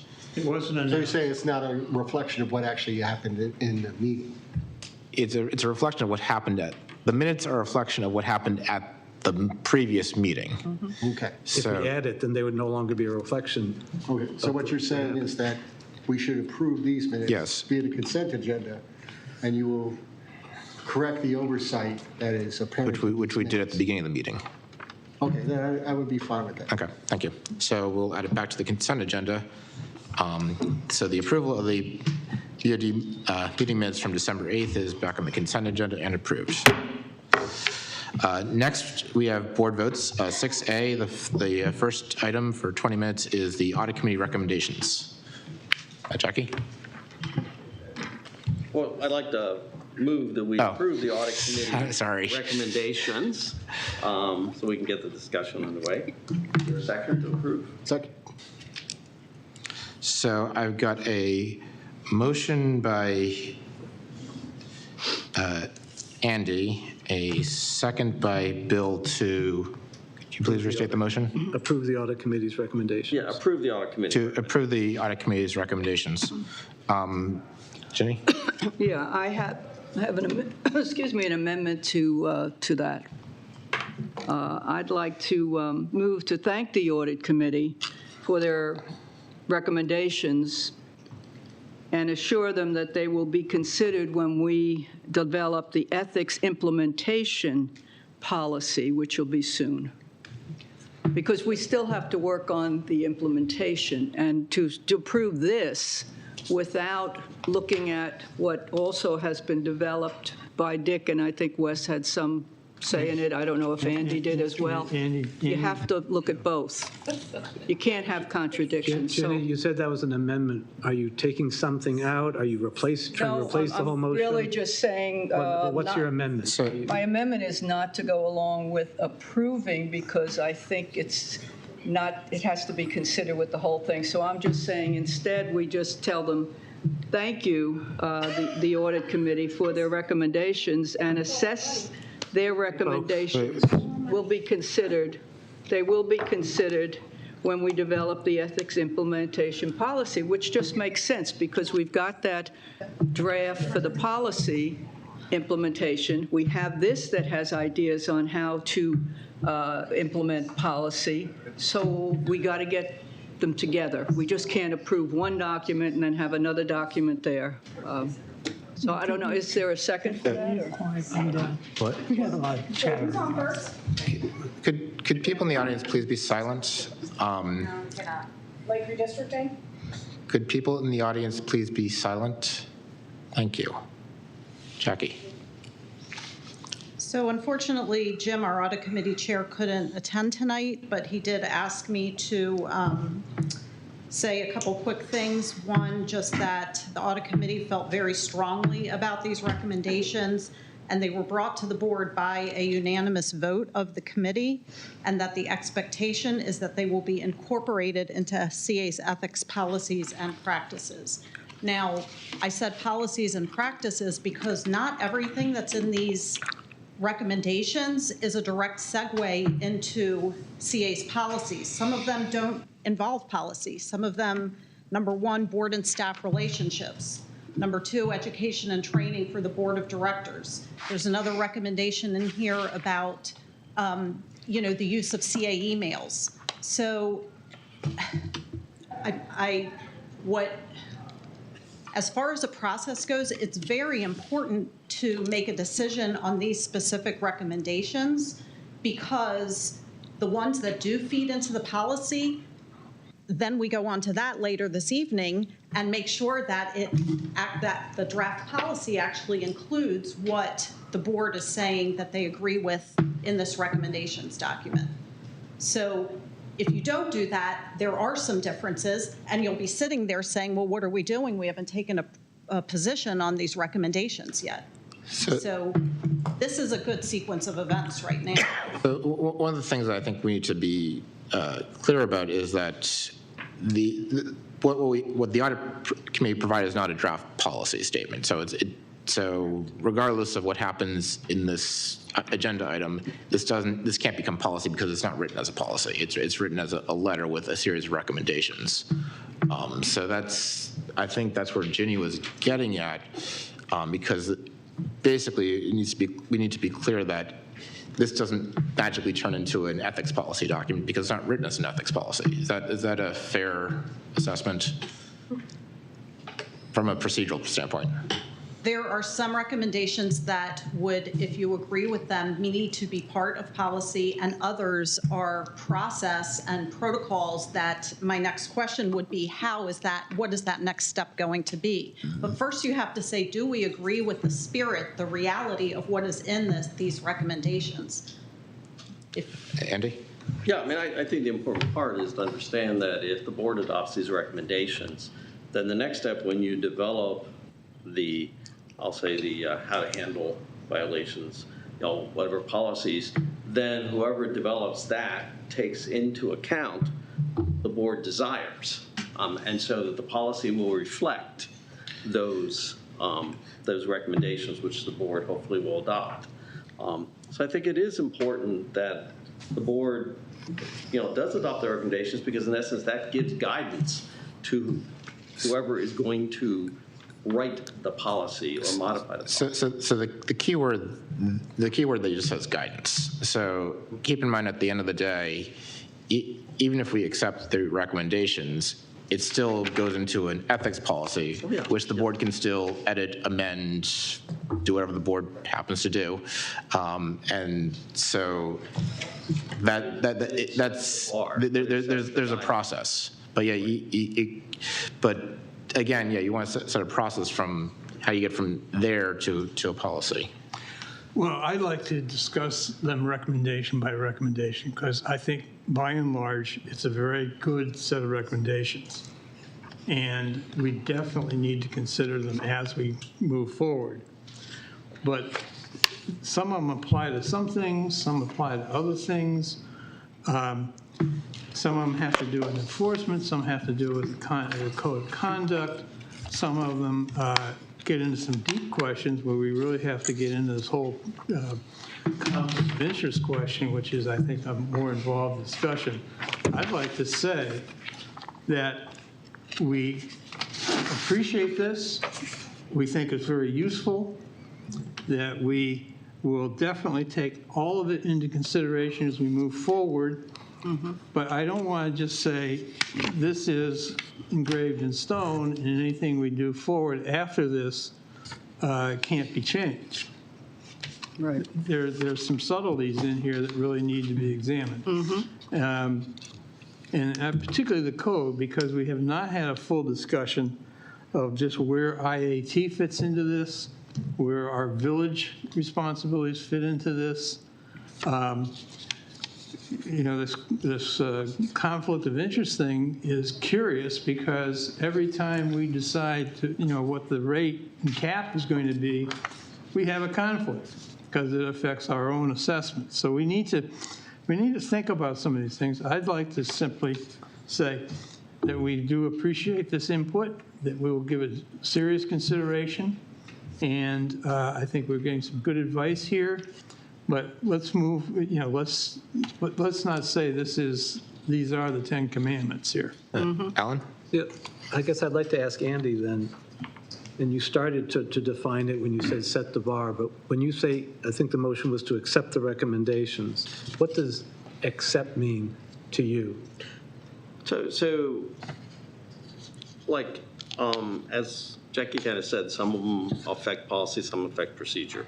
Okay, so for the ones that would affect policy, and we know we have to write,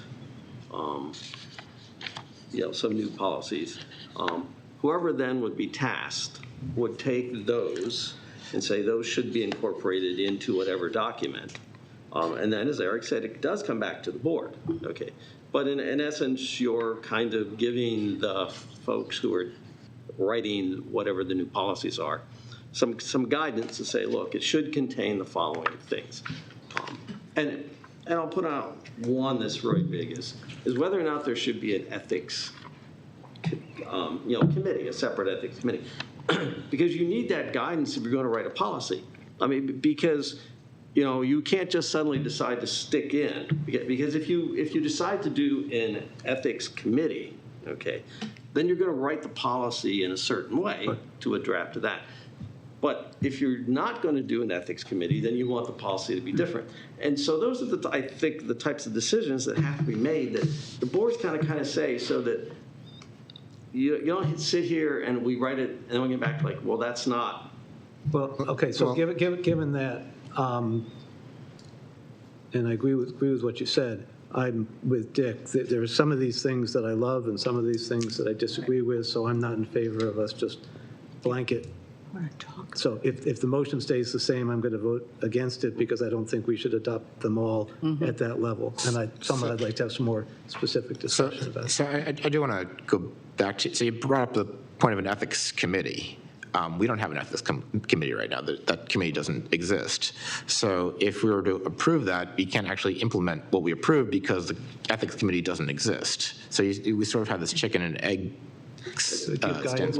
What you're saying to whoever drafts whatever policy is we need to create an ethics committee, and that's what we do. I mean, it's just like when we did the climate vulnerability. Okay, we said we need a climate vulnerability committee. Okay, and the board made that decision. Then off it went, and came back the charter for the climate. It's the same thing. I mean, if we decide we want an ethics committee, then you go off and somebody goes off and drafts. We'd actually have to create that ethics committee. You have to decide you want to do that, because otherwise, one, you don't want people to spend all their time, I'll say, drafting a charter, and it's like, well, no, the board didn't want that. Right. So those are the types of things I think you have to decide. Yep. Let's be honest with ourselves here. The audit committee unanimously said this should be done, okay? These are foundational ideas on how to be ethical and how to conduct a proper ethics series of procedures. That's what this is all about. The trust that this board has with the community, with the staff, right now is hanging on by fingernails. And to say that you don't believe in this package of recommendations, to vote this down, is only going to erode that further. These are good ideas, and you need to adopt them. That's all we can do. To sit here and debate them and say, I don't like them, I'm not comfortable with them, I'd rather write the procedure and then adopt a recommendation that mirrors the procedure that I authored, is the opposite of what everybody who testified here tonight during Resident Speak Out said. So please, if you have a question, let's get it answered by the people here in this room, and let's get to the adoption of these. These are foundational. This is a memorandum. This is not policy that we're voting on.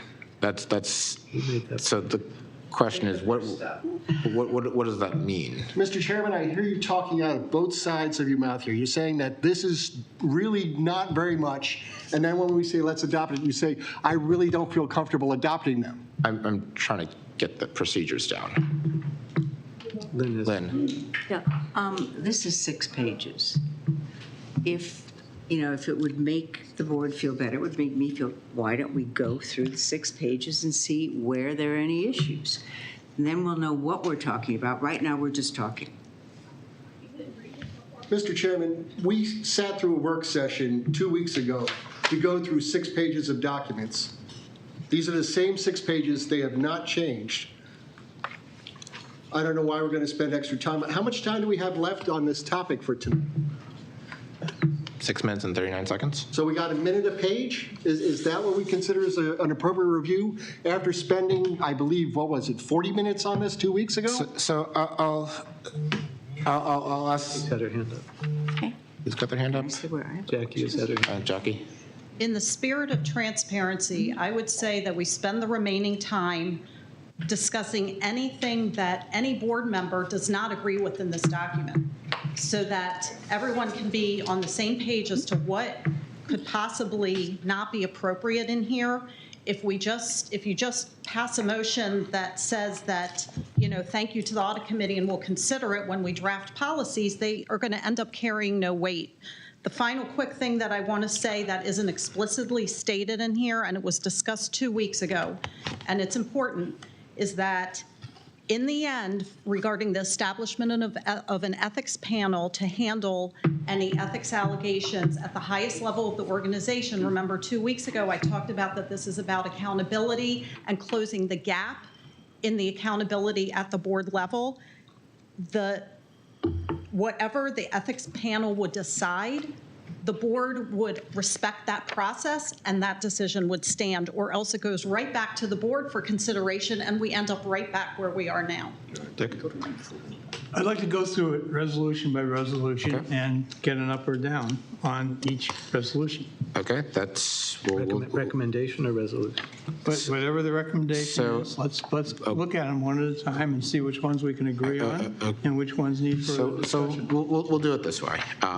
We'll start off with one. I'll ask the board if there's any significant... I'll start off with one. I'll ask the board if there's... Which one? I mean, I'm going to go through the process. So I'm going to start off with one. I'll ask the board if there's any significant comments or concerns with it. If there is none, I'll go to the second one. So the first one is board and staff relations. It's critical that the board, president, CEO, and senior staff maintain a... Go to the recommendation. We'll go to recommendations. Good faith, the recommendation for one is good faith efforts must be made towards trust, communication, and transparency between the board and CA senior staff.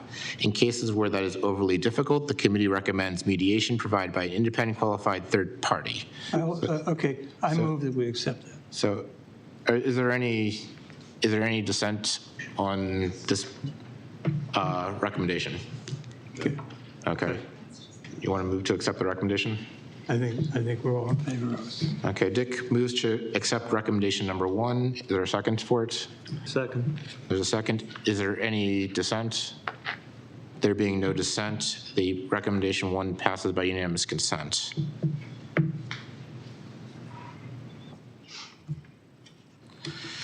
The second one is education and training for board members. The recommendation is the committee recommends instituting mandatory in-person or virtual annual training for CA board members conducted by a third party that explains the difference between fiduciaries, duties, ethics, and walks through CA's policies and helps manage expectations of new board members.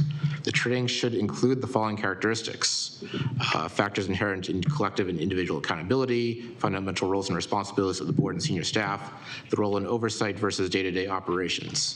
To be effective, the program should include the following key features to reinforce learning and operate in accordance with best practices. So case studies, interactive sessions, and self-assessments. I'm sorry if I'm summarizing, but I'm doing this in the interest of time. Way too long to read. Okay, I move that we accept that one. Dick moves. Is there a second for that? Second. Second. Is there any dissent? I've got a question. It doesn't actually put a date when that should happen. There is no date because it's not a... And that will come in the policies later? Oh, you mean a frequency, not a date. It says annual.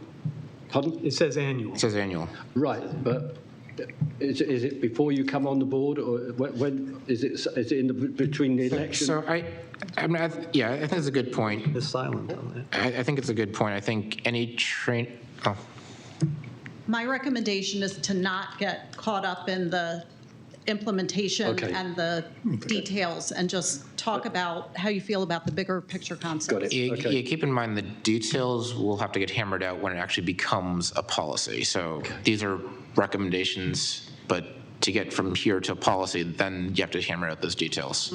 So the details have to be, the details are important, but they have to be in the policy. So is there any significant dissent for number two? Okay, so I'll take a vote. Is there any dissent? Okay, there's no dissent. There being no dissent, recommendation from section 2 passes by unanimous consent. 3 is service on other boards. Mr. Chairman, in the interest of time, I would like to make a motion to extend discussion on this topic for 15 minutes. Is there any dissent to that? No, I'll second that. Okay, any dissent? The discussion is extended for 15 minutes. So Bill moved, Andy seconded. There being no dissent, there's 15 minutes added to this discussion topic. So the recommendations for Section 3 are directors serving on both CA. We can read them, can't we? What? It's just going to take forever to read. I'm not going to read the whole thing, but I'll summarize it. And Well, the audience needs to know. basically, the recommendations are A, directors serving on both CA and IIT boards to recuse themselves from voting in matters where they serve on both sides. B, CA officers and board members who also serve on IIT or village boards should not use their CA email to conduct IIT or village business. C. Move to table that. The whole thing? No, just that particular recommendation. I think we need more discussion on that at a later date. Can I get through the whole thing first? C, ethics policy should be revised to address conflicts of interest with IIT and village boards. And the D, the guidelines for board members serving on representatives of IIT should be regularly updated. So is there any discussion on this third one, Jenny? Yeah, I would second the table. My board does not understand how there's conflict of interest with our serving on our board. I mean, that needs a lot more work. So. This has to do with self-dealing and conflict of interest, right? What it says is you cannot be on both sides of a transaction. If, as a representative, a council representative on your village board, you are not allowed to vote, you are by definition not on two sides of a transaction. Well, this should be pretty clear. I don't understand what the disconnect with respect to village boards are. I think on the table is the table. Move to table. Yeah, I'm happy to table. I think there's too many different things in here. The whole question of the Inner Arbor Corporation and CA, if I understand what Mr. Hurwitz told us, that as long as it's according to state law, as long as it's disclosed, there's safe harbor around that. I think it's clear that we set up the Inner Arbor Corporation. We set up our representatives to the Inner Arbor Corporation. Jackie? I thought I was talking. Did I cut off? We're getting a lot of chatter in the Yeah, people in the audience, please be silent. Alan? We set up the Inner Arbor Corporation. We deliberately, now, maybe we need to go back and relook at it, but at this point, the easement agreement between CA and the Inner Arbor Corporation, which I understand is legally binding, says that we send 3 representatives there. And it was clear from the discussion that those were to represent CA's interests at the Inner Arbor. If anybody should worry about conflict of interest, it's the Inner Arbor Corporation board that might want to worry about conflict of interest because they've got 3 people on their board who are looking out for CA's interests. So that's up to them. But I think it's to CA's advantage that we have people on the Inner Arbor Corporation board. And so I think we need a lot more discussion on this. So I think given our time constraints, table makes sense. Jackie? I don't think that the recommendations here say that you can't be on both boards. That's the structure of the governance. It's just if there are transactions between CA and Inner Arbor Trust that there may need to be recusals. Like funding, giving a grant to the Inner Arbor? I also am concerned that you're relying on a resident's legal opinion when the opinion was provided by CA's last 2 previous general counsels and 2 outside law firms that were in contradiction to that. So I'm just very concerned about that. Lynn? Yeah, Sorry. There are just, I think, some unintended consequences on some of this. The Inner Arbor Trust Board is 7 members, 3 CA, and then 4 at large. If the 3 CA members have to recuse themselves on any vote, involving the trust in CA, then CA will have no influence. The vote is then 4 people. CA really doesn't. What's CA's role then on the board? So I do have a follow-on question to that. So one of the things that the board votes on is grant money to IIT. Would directors that participate, that are assigned to IIT, would they be allowed to vote on that motion? So as General Counsel 2 weeks ago said, as our Audit Committee Chair, Jim Young, 2 weeks ago said, those would be questions to discuss with CA's General Counsel. That person would be best suited to help navigate that type of scenario. There is also, in D on this recommendation, there's a very good guidelines for CA board members serving as representatives of the Inner Arbor Trust that was issued at the establishment of the Inner Arbor Trust back in 2015. And Venable, when they saw it, thought it had a lot of merit to help provide guidance and that it be reviewed and readdressed. So I would say start with that, discuss scenarios with General Counsel, and speak to the spirit of what this is saying, that to organizations. So I think it sounds like, based on the comments I'm hearing, that this section needs a fair amount of work. So especially with questions that I just brought up with a simple motion that people on this board will have to take, including members that are on both boards.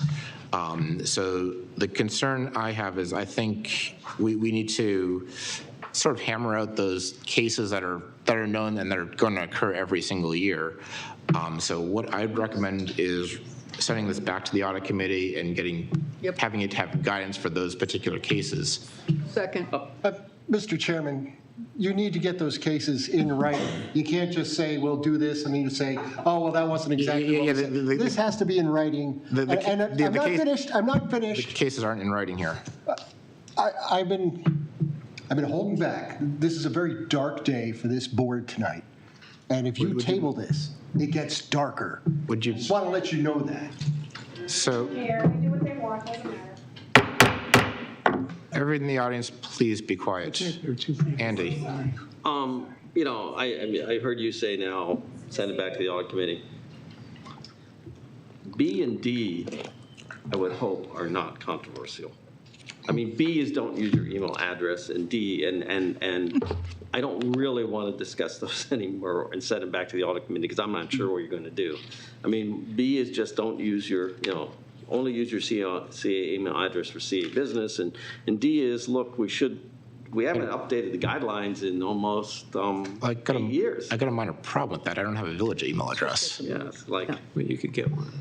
I think with that's Sherry Vanneroff's memo, and what that says is that for crossover board members, if you are on the CA board doing CA business, you represent CA. If you are on the trust board, then your fiduciary duty becomes to the trust.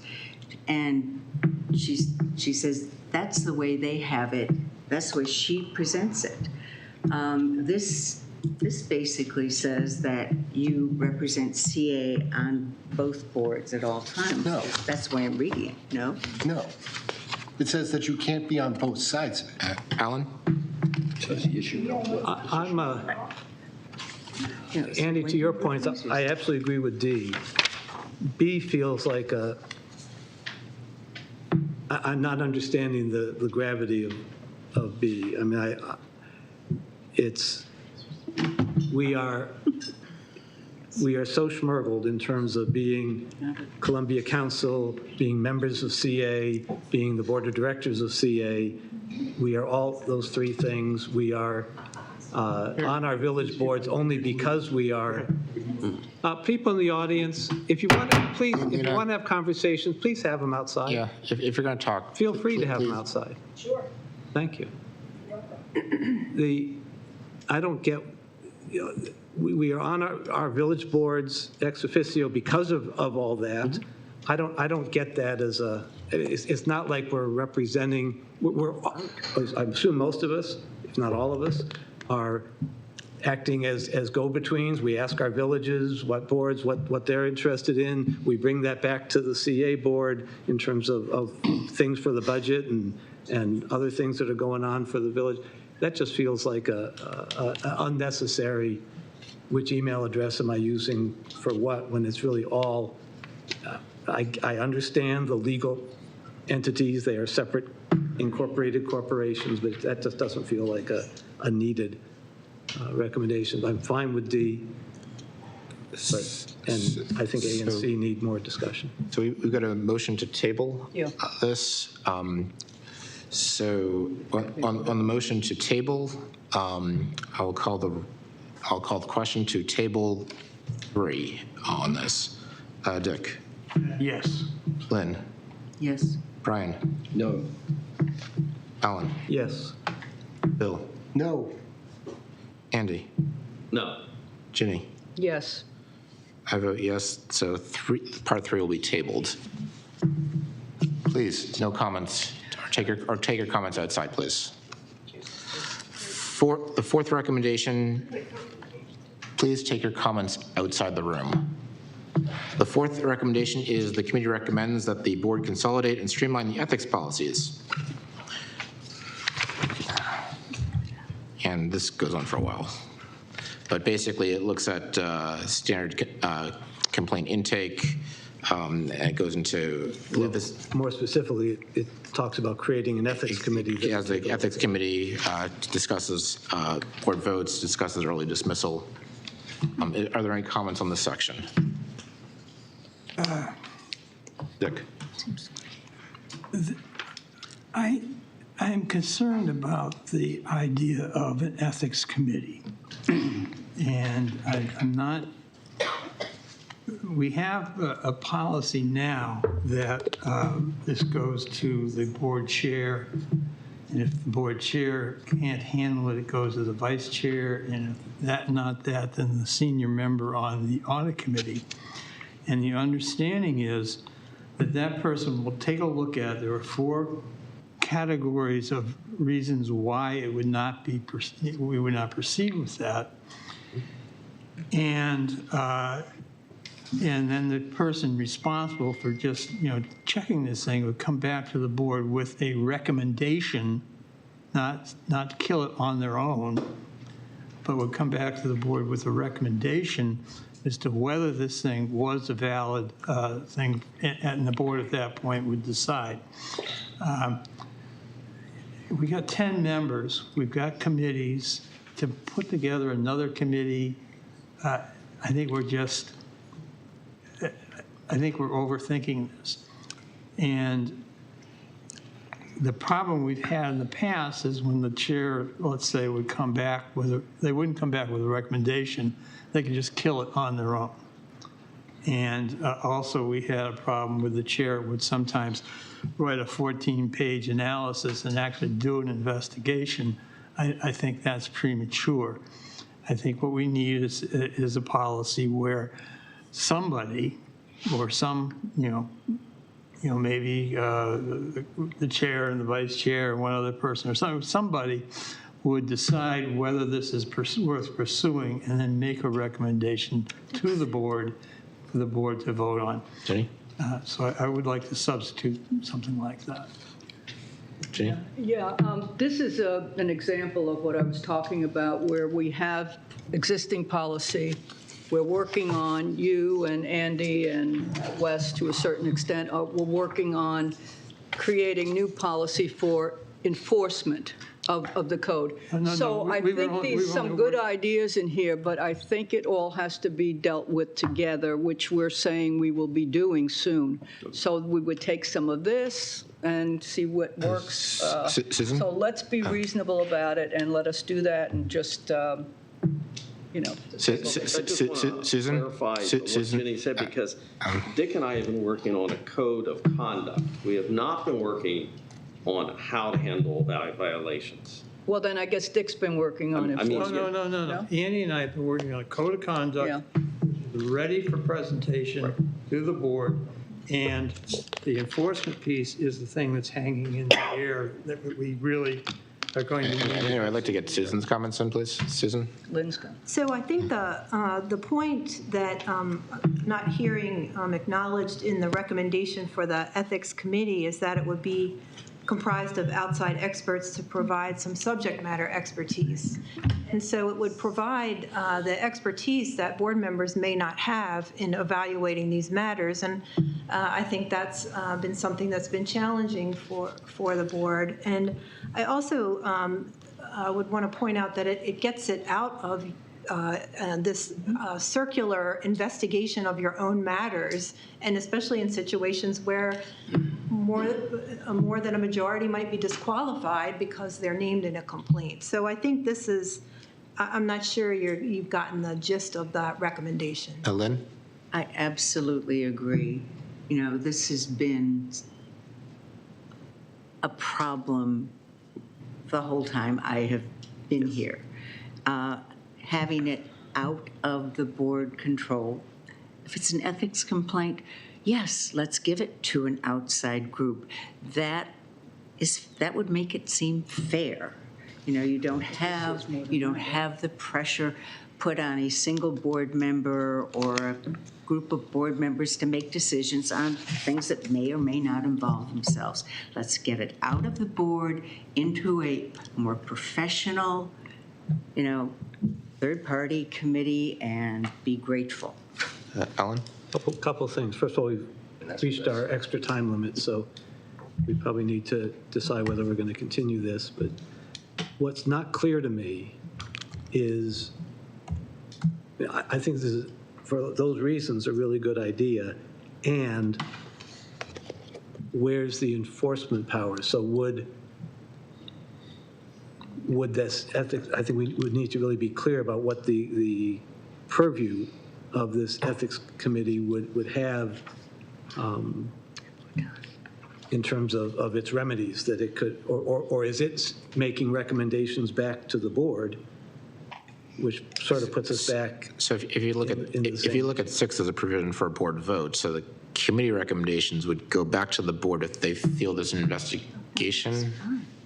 No. Findings and enforcement would be held based on what the ethics committee or panel decides. Recommendations, there could be recommendations, right? When I do an audit, I have findings and then I have recommendations for improvement. Recommendations would come back to the board for consideration. It might be, we recommend you revise a policy.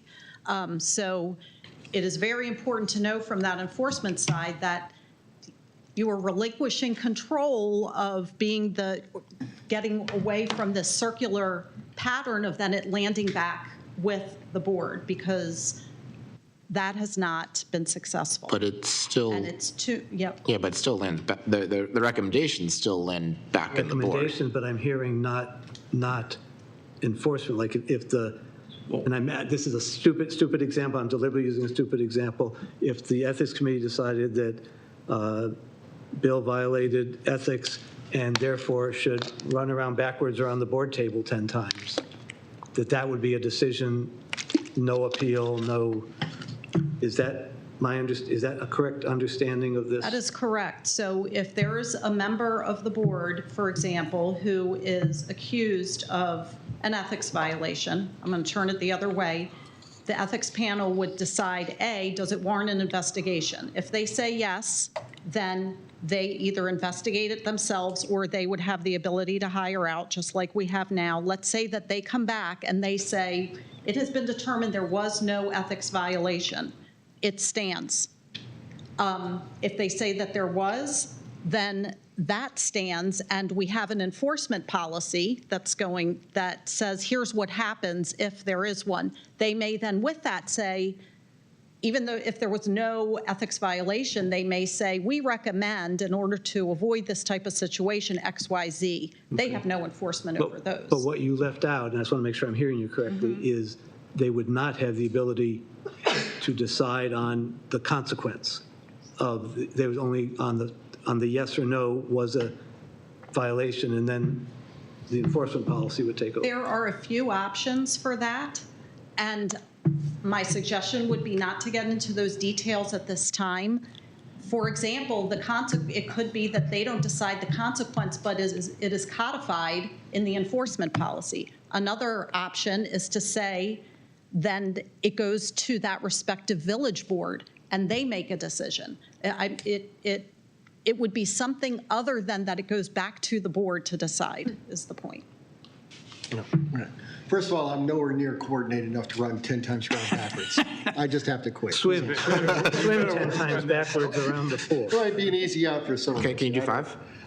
But getting back to this, the other point that I want to make is that if an ethics committee or ethics panel is the recommendation adopted, which I strongly would say we should do, if you operate in an ethical manner, this really shouldn't be a big deal to you. This should not be a problem. You know, if you operate ethically, it wouldn't matter if the panel was empowered or not, right? So this is what is recommended as best practice. It is an improvement over our current practice, and it should be adopted. Andy? I was going to say, I mean, the county has an ethics panel, I mean, which handles these types of things. And I mean, I agree with Lynn. We need to get this whole problem of the board or some board member making a determination, not the recommendation or something, but making that determination. It's got to go out of us. I mean, that's what's killing us. That's what has been killing us. We have to turn that. In my opinion, and I agree with Lynn, we need to turn that over to somebody else. Yes. Now. But you're right, you know, the recommendations, what happens with that? Well, that's the board, and that's the thing. But As you define recommendation, does that mean, because I heard Jackie define recommendation as like changes to policy, changes to procedures, ideas that come up.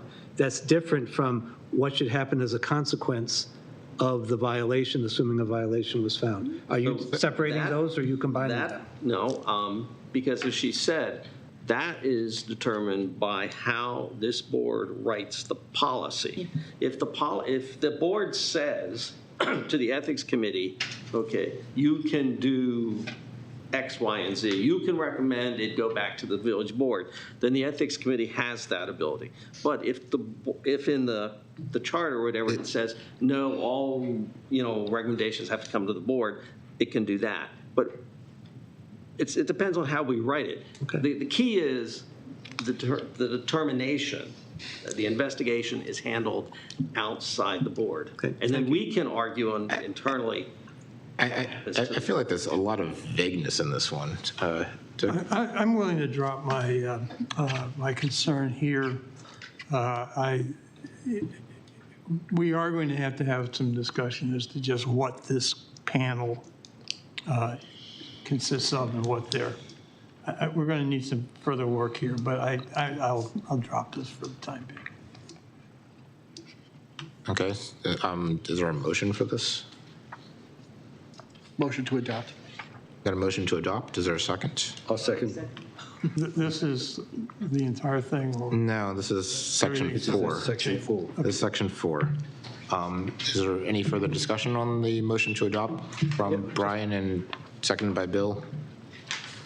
Just one final piece around the recusal. That gets us into questions that we will need to just raise the flag, that we will need to decide about whether this precludes anonymous. That's going to be tough to enforce. Right.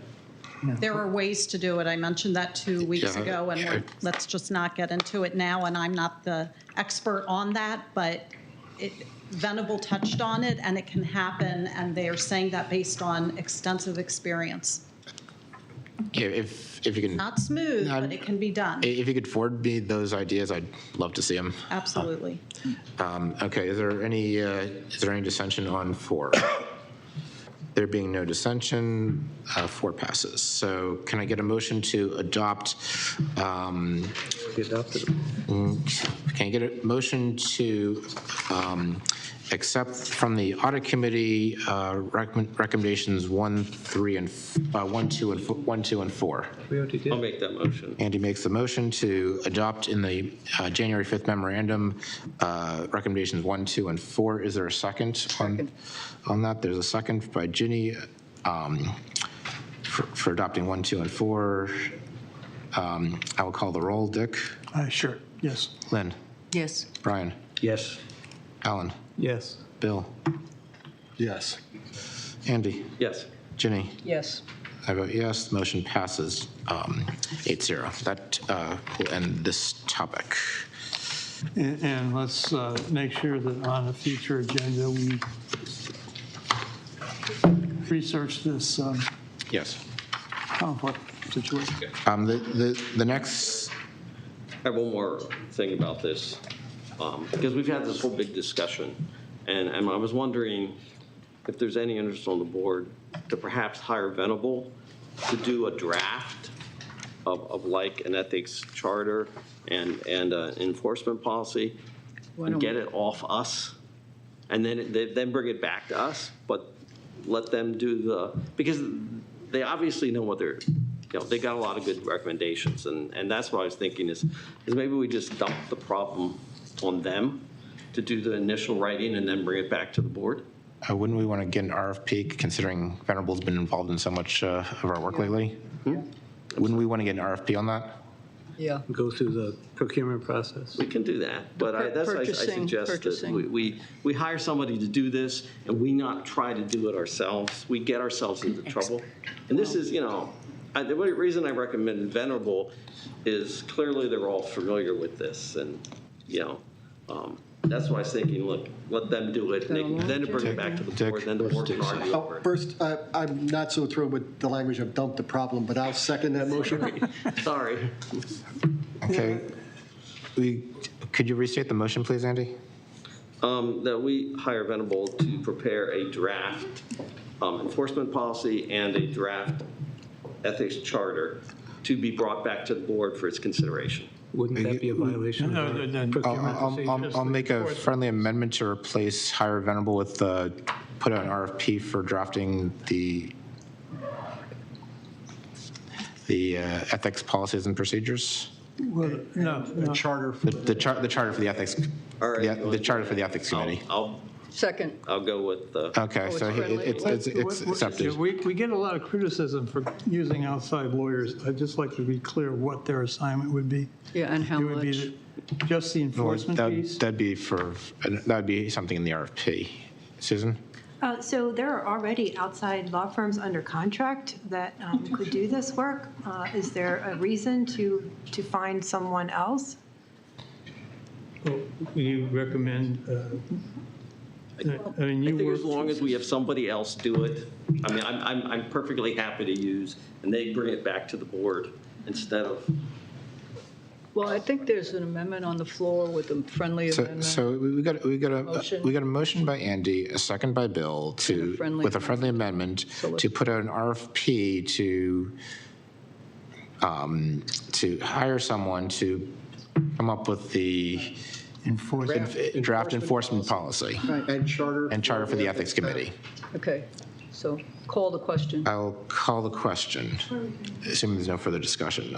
It was a draft enforcement policy and charter for the ethics committee, yes. Not a draft ethics policy. Yes, it's an ethics. It's a not RFP. A draft ethics code of behavior. No, RFP, yes. Just the enforcement policy okay. and the ethics chart. Dick, on the code. Dick, how do you vote on? Yeah, sure. Lynn? Yes. Brian? Yes. Alan? Yes. Bill? Yes. Andy? Yes. Ginny? Yes. Vote yes, motion passes, so we'll put out an RFP for that. Next, we have the BOD statement on the general plan. So we've got on 6B, we have the testimony concerning the general plan. Is there a motion to? Question.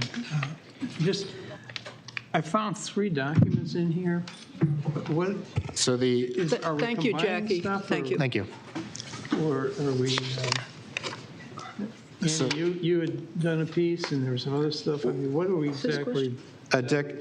What I did I drafted a testimony for the board to consider. That's what you really want to consider. The rest of it was just background. So I believe what's on the agenda is what is under 6B, testimony concerning draft general plan. I believe everything else is background material because there's no way you can provide 24 pages of testimony and get it all in 5 minutes to a county board unless you talk really fast.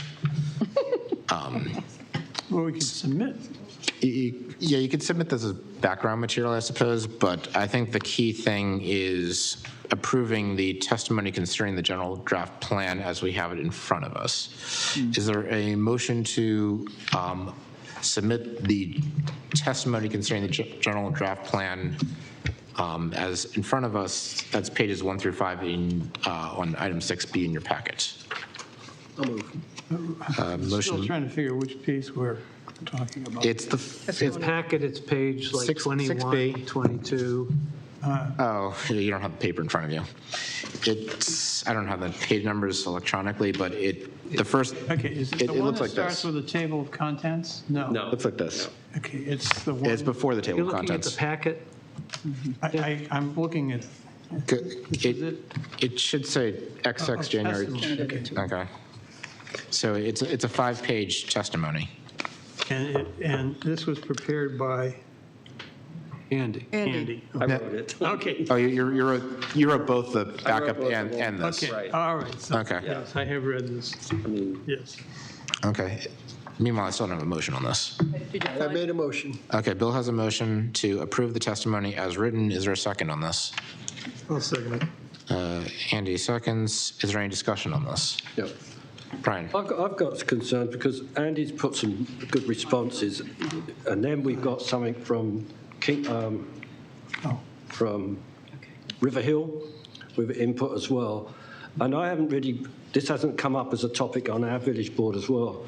So it seems like we really need to gather more information. Is there any real urgency to get this done now? Because this is, what we're mainly concerned with is Newtown. And I think that's sort of further out. So I was thinking we should probably table this until we can really make sure we reflect the concerns of our villages, all our villages. Alan? Yeah, my understanding is that the planning board's going to take this up in March.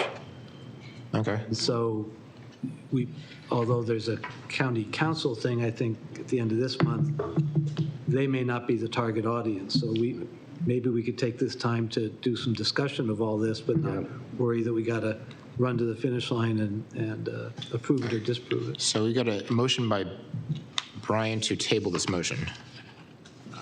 And I wasn't supporting tabling. I was saying. I assume you've made that motion now. Okay. But Did you move to table? Yeah, I'll table it. No, you moved to. I moved to table it, but I want to still make other considerations. That's fine, but there's a motion. So we got a motion on the floor, and there's a motion to table. So the motion to table is what will get discussed. Is there a second to tabling it? I'll second it to table it because I think we've got time. So now we'll discuss tabling this motion. Bill. I have a general question prior to our discussion here. We spent a significant amount of time at our last meeting discussing this. Why do we discuss these at work sessions to have votes on things, to table things, to discuss them more? I don't understand. This is on the agenda for voting because we discussed it at the last meeting. Can you explain that to me, Mr. Chair? I'll explain. We've got more information. Andy brought out something that was a really good document that takes time to analyse and to give him feedback. And then we got just what's come tonight from River Hill. Okay. And then we've got to go to our villages. This is very important. Playing devil's advocate, how about if King's Contrivance the night before our next board meeting sends us another 3-page document and we say, well, we haven't considered that one either. And then 2 weeks later, Owen Brown sends us something the night before our next meeting. We say, we didn't take that into consideration either. Well, when does this end, Mr. Obviously, this has to happen before the next planning meeting. So there is a deadline, but it sounds like that there is ample time to consider this. Or sometime. Yeah. Alan? Yeah. Andy, give or take, I don't need an exact date, but help me with my memory. Did we have this document in front of us at the work session? Okay. I sent it out, yeah. I think Was it in the packet? Was it in the packet? No, it wasn't in the packet. So we're still looking at this. I'm not in favor of tabling because I'd like to have some more discussion. I don't think we need to vote today, but I would like to use this time for some discussion. Well, we can discuss while we're with the motion to table. So we can still discuss Except it. we keep saying we need a motion in order to have discussion. Well, we've already had the motion, and there's a motion to table. But we can have the discussion. I just want to be clear. Alan, you're saying because this specific document wasn't before us 2 weeks ago, you'd like to table it for further discussion? Is that what you're saying? No, I don't want to table it. I would like us to have more discussion on this. I think this is a very complex document with a lot of thought behind it. I don't want to just try to scan it over and agree with it. I'd like us to take our 20 minutes and discuss this document, pros and cons. I want to be clear. I wasn't Have a vote in February. We can discuss this document. So we are discussing this document. I do have a concern that this document showed up in the packet for the first time at this meeting, and I do have a concern that that would violate our 2 readings rule. Ginny? Yeah, I was trying to figure out if Alan was asking, did the public have a chance to see this the last time? That was a piece And if it wasn't in the packet, I guess they didn't, so they're seeing it now, right? Somebody help me with. Correct. Yeah, this would be the On first the time the staff. public would see it. What, the public didn't get a chance to see this? No, no. This is the just first. now. This is the first time they're seeing it. They So didn't see it the last time. so apparently. usually there's a work session That's followed what by I'm a meeting. hearing. It wasn't in the packet, so they didn't see it the last time. They did see it this time, correct? Yeah, this is in the packet. But this is the first reading. Right, that's, so For- that's, for this- I just want to for make this that draft. clear, so Okay. we're just probably getting input, yeah. At least I'm any- getting some. Any further? No, that's what I. Any further comments on the draft? Yeah, and we really would like to hear if people have comments on the draft. I mean, I put it together, because we had a little bit of discussion last time, but, I am certainly open So to changes. I'm not going to read what River Hill sent. You should all have a copy of it, I believe. But I believe one of the big concerns is density and whether or not we've got enough infrastructure to support the density that the general plan is calling for. And that's, I think, a key concern from my village. Right, and that's why if you look under what we oppose or request, the very first one says we're a planned community, fixed number of dwelling units. Where are you? Which number are you? On the testimony. Where, give me a page number and a paragraph number. It's page 24. Of the packet. Of the packet, it's page 24 of the packet. Which page in the document? 3. Okay, thanks. Okay. At the bottom there, it says, although we support the general plan, so I divided this into 3 areas. One was what I thought we would support because it sounded good. And then I said, well, no, there are things we disagree with. And then I had a little section on Newtown. And the very first one, says, look, we have a PDP, and we need to keep that PDP. And if you want extra density, you need to go through that process as we have right now. So does this document, is this testimony silent on whether Newtown zoning should remain Newtown zoning or be shifted to some other kind of zoning? If that's one of the things in the general plan? It's silent because that is a question, that is a follow-on question. You can still have Newtown zoning, but it might look different, but it still might be called Newtown zoning. So I'm a little hesitant to say we want Newtown zoning and then they change it and it still calls it Newtown zoning. Yeah, I think people are more concerned about what the physical impact is versus what you call it. Right. But that's why I said keep the PDP as we discussed last time, which is the guarantee that any density has to first be discussed before it is granted. Right? I mean, so if you remember when Enterprise wanted to, do the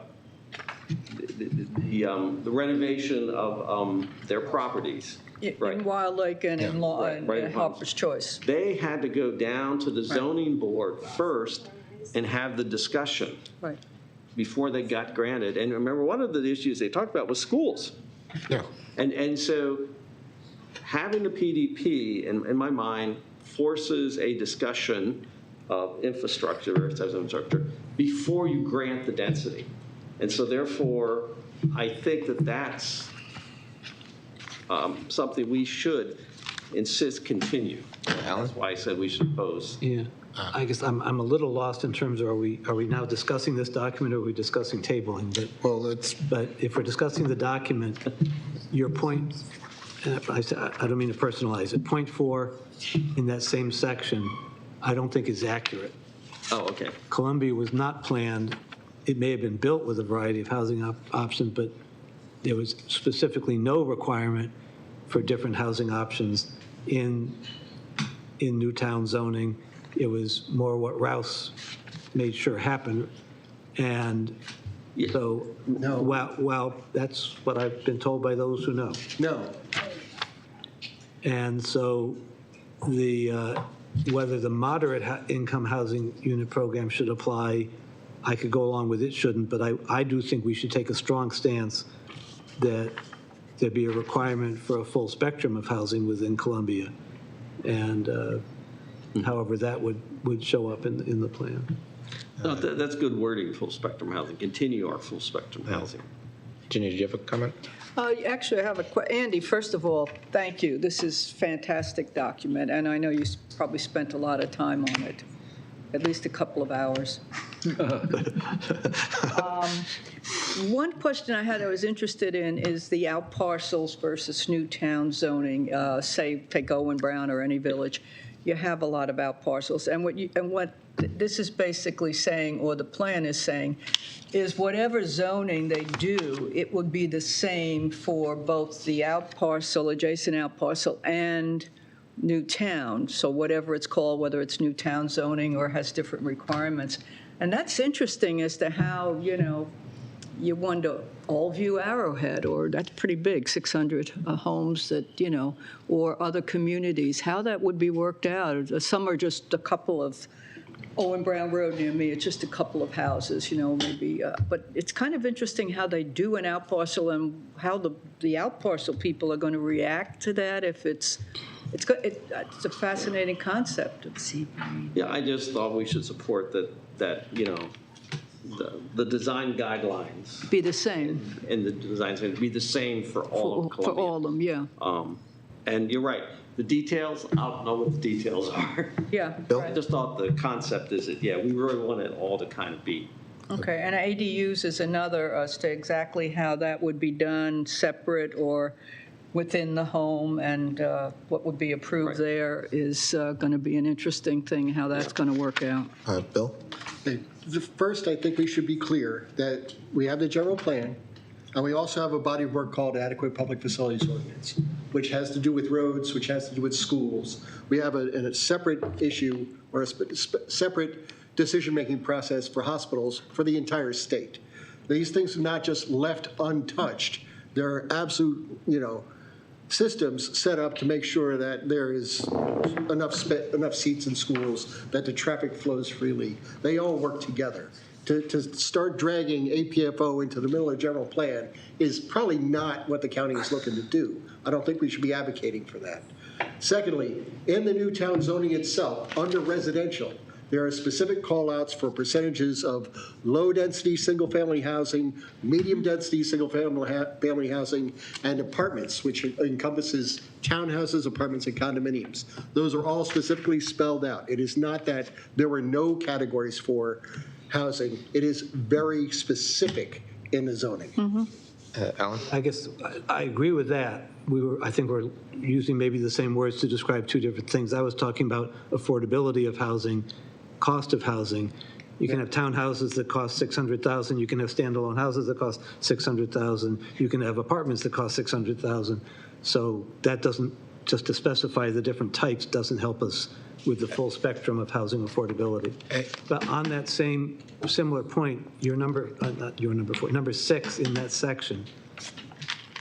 So I'm understanding from what Ginny said that standalone ADUs are defined as a separate building from the main dwelling. Okay, so now I understand that. Yes. I would recommend that sentence come after after that rest of it or in the middle, because I don't think we should just simply say we don't believe they should be allowed. I don't think we should say they should not be allowed. I think we should say they should only be allowed if there's been, the infrastructure has been addressed. I agree with that we need to make sure we address the infrastructure, and if standalone ADUs make sense, if subdividing a lot makes sense, whatever it is, then that makes sense. But I agree that just to simply say they should not happen, I don't think makes sense. Okay, so you'd like that move to right after which number? I think it should maybe say something like standalone ADUs. No, I think it can still be in part of number 6. Okay. Maybe as an example, for example, standalone ADU should not be allowed in the Newtown zoning district unless infrastructure needs have been addressed. So actually, I've got one just stylistic recommendation for you, Andy. So we got a list of 24 bullets, which is a pretty lengthy list of bullets. I'd recommend sorting them into areas of concern. Like, I know some of these bullets refer to stormwater. If you can group those and have a section called stormwater, some really refer to infrastructure and density, and group those together. And so it's really clear what sections are referring to what concern. So if I glance at it, it jumps out more, but that's stylistic. My big problem with the whole code by design process is that all through it, you really don't get any recognition of Columbia. We have historical districts like downtown Ellicott City, but one of the biggest features of Howard County is Columbia, and it just doesn't seem to be recognized in the plan as a place with a sense of place. And they have even gone so far as to call our village centers activity centers. I mean, it's like they want to dismantle Columbia. And I don't know if that's their plan or that's just how it's perceived. And I've brought this up many times. They have a long public process. They keep asking people what they think, and then I find that next time I go back, not much of what's been suggested gets into the plan, and I have repeatedly asked for more recognition of Columbia as a place. So do you have a recommendation? And Dick, I think that's a very powerful statement, and I think that should go at the top of this. I think it's... And it should be, and if we could actually just make the top of it that recommendation. And use some words. Because we have actually written something earlier that kind Right, of... but I don't want to add that whole... No. But the words But are in. yeah, I mean, you don't need to hash out the exact text here, but I think that concept at the very header, like a preamble, would be very powerful. Could you, Dick, if you have any words? Oh, I have lots of words. Does Dick, maybe is Dick ever short of words? I'll make a note. Alan. I guess I want to go back to your suggestion, Eric, about the topics. And I guess I'm finding myself torn because one thing I really like about this is it's very clear, this is what we like, this is what we have issues with, this is ideas that we have. And I'm concerned, and I'm trying to imagine it differently, whether it be better or worse to have it subdivided by topic with what we like, what we dislike, yeah, you could still do that. Ideas. I'm trying to think whether that would be better or not. But anyway. I mean, you could still subdivide that way. I just thought it would be a lot cleaner and easier than looking at 24 bullets. Certainly, it doesn't make sense to me to go back and forth between topics. No. But as long as, anyway. Can I just get a moment of clarity with just a few minutes left on this topic? Are we actively editing to vote on this, or are we tabling this? So right now, those are on the table. Right now, the motion is to table, and the concern I think that a lot of people expressed is that this is the first reading, and there's been a lot of discussion on this, and I think there's some important edits that need to take place. Certainly, Dick brought up one key thing that should be added. So given that there's 3 minutes left, I'd like to call the question on tabling it as made by Brian and seconded by myself. So on the motion to table the motion to approve the testimony to be voted on at our next meeting.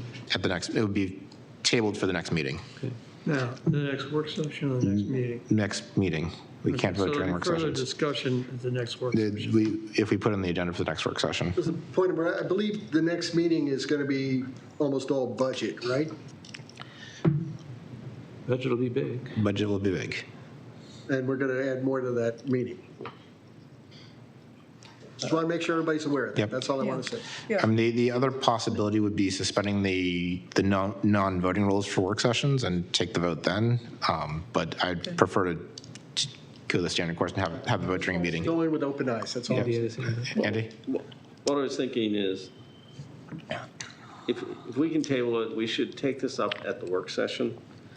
So in order that by the time we have a meeting, we have a clean document that, maybe you can even put on the consent agenda or Yeah, something. that'd be a good idea. I don't want to wait until the February meeting. Yeah, I agree with that. We're not going to do it. Yeah. But, Mr. Chair? Yes. One thing that would also be helpful is, as we're reading it and have concerns, is we send those emails to the entire board Yes. now, not wait until that meeting, so that you have a chance to, or staff has a chance to look at it, respond, et cetera, So, as well as a board. So I will call the question, given that we've got 1 minute left. On the motion to table presented by Brian, seconded by myself, to table the original motion to approve the testimony. How do you vote to table? Yes. Lynn? Yes. Brian? Yes. Jenny? Yes. Andy? Sure, yes. Bill? Yes. Alan? Yes. I vote yes. Motion is motion is tabled. Unanimous. We'll go on the next agenda. And we'll put and we should put this on the next agenda for discussion. Right. How much time? 20 minutes. 20 minutes. 20 minutes. Yeah. Next, we have CA votes in village elections. Oh, What? That's next on the agenda, 6C. Yep. Jenny? Yeah, I have an amendment. We don't have a motion. Well, now this is for the board to approve, so motion to approve. We got a motion by Jenny to approve the Columbia Association operational procedures for voting in village community elections. Do we have a second on this? I'll second that. Brian seconds Okay, it. now, Okay, Jenny? yeah, I have an amendment. All right, number 2 on it, page 1 of 1. Number 2, if Columbia Association casts ballots for quorum purposes only, it must cast its ballots in each village community association election that is taking place that year. I thought there were certain villages that are not using those ballots. They can't because of the difference between property owners are not allowed to vote in 3 villages, is it? And so you can't use the CA property vote, right? Point of information. So should it be clarified? Number 2 seems like a direct copy of number 1. I don't see that number 2 is adding any further details at number 1. It does. It talks about, it has to do it in every village. You can't just pick and choose and decide to do it in River Hill, but not in Long Ridge or whatever. Okay. So you could add that to 1. I guess we could. I guess what I'm saying is I think we need to add unless this is not permitted in the village. Well, it can't.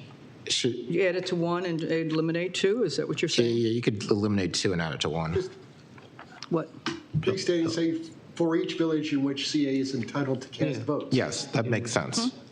Under 1 or 2? Under 1 or 2. 2. Pick your poison. Do it in both. I mean, it's. We can do it in 2. Put it in 2. We'll put it in At the 2. very end of 2. Okay, and then I have a second. Repeat that wording, please, for the notes. Could you read the wording, Bill? For each village in which Columbia Association is able to cast votes. Okay. You know where you should add it? You should add it right at the sentence which says, in order to avoid actual or perceived conflicts of interest, Columbia Association adopts the following procedures for, and with your wording, and that covers everything. Then that says it only applies to the villages in which we have votes. What are you suggesting? Oh, that's. I was going to put it right after the sentence as part of the sentence. It says, in order to avoid actual or perceived, because then everything gets. Okay, that makes sense. For each, so in the preamble, second paragraph of the preamble, for each village where Columbia Association can cast votes. Right. In that case, we wouldn't need to at all. No, we still need to. You need to because you want it to be equitable across the city. You don't want Yes, them you want to vote in Harper's choice and not Okay, vote wild. I got it. Got it. That makes sense. Okay, so that's the First Amendment. Is there a I'm sorry, could you repeat that one more time? So the friendly amendment by Andy is in the second paragraph 2, add the clause for each village where Columbia Association can cast votes. Is there a second issue? Second. No, it's friendly. amendment. Yes, Second Amendment, and this is number 3, where it says about 4 lines down, signed by the president, CEO, on official CA letterhead to the village community association village manager, and I would like to add, and the village board chair. I think they both really should get it. Sometimes the village manager may be away, or you need to send it to both of them, I think. Doesn't it have to go to the election committee? What? Doesn't it have to go to the election They committee? would take it to the election committee. We don't want to get involved in who the election committee is. As long as the chair gets it and the village manager, that takes care of it. They have to worry about who their election committee is. Is there any issues with? We don't want to interfere with that. The board chair, I think Andy has his once hand again, like everybody else, is in the middle of an election.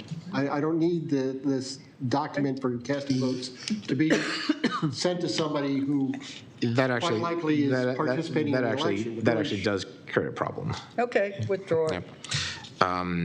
Okay, just the first one. Okay, What I wanted to point out is the village manager is actually the secretary Yeah.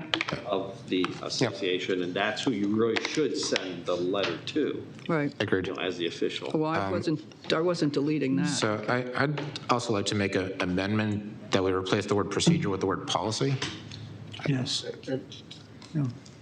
Where is that? in the title. So it's Columbia Association operational policy. Oh, yeah. Yes. definitely. But this is a statement of actions, which describes procedure, I believe. Yeah, but we pass policies. Right, well, Right, once that's why again, you probably shouldn't be voting on it, right? But No? at our last meeting, general counsel once again asked us to allow him to enact the procedure, and we pulled that away from him, and now you're changing the words of it so that it fits what you want it to do. It is a procedure. It is a how-to, right? How about policy regarding the procedure? We can do it that way. But now we're dancing on pins, aren't we? Yeah, I don't know if you actually have a motion in a second, but I'm fine leaving it the way it is. I've got a motion, there's no, I've got an amendment, Andy. I'll second changing it to policy. Okay. So we got a motion by myself, a second by Dick to basically change it so it says Columbia Association operational policy regarding the procedures for voting in village community association elections. Okay. Is there any discussion on the amendment? Is there any opposition to the amendment? Alan has some. Alan. I guess I think it's making it excessively wordy when we don't need it to be.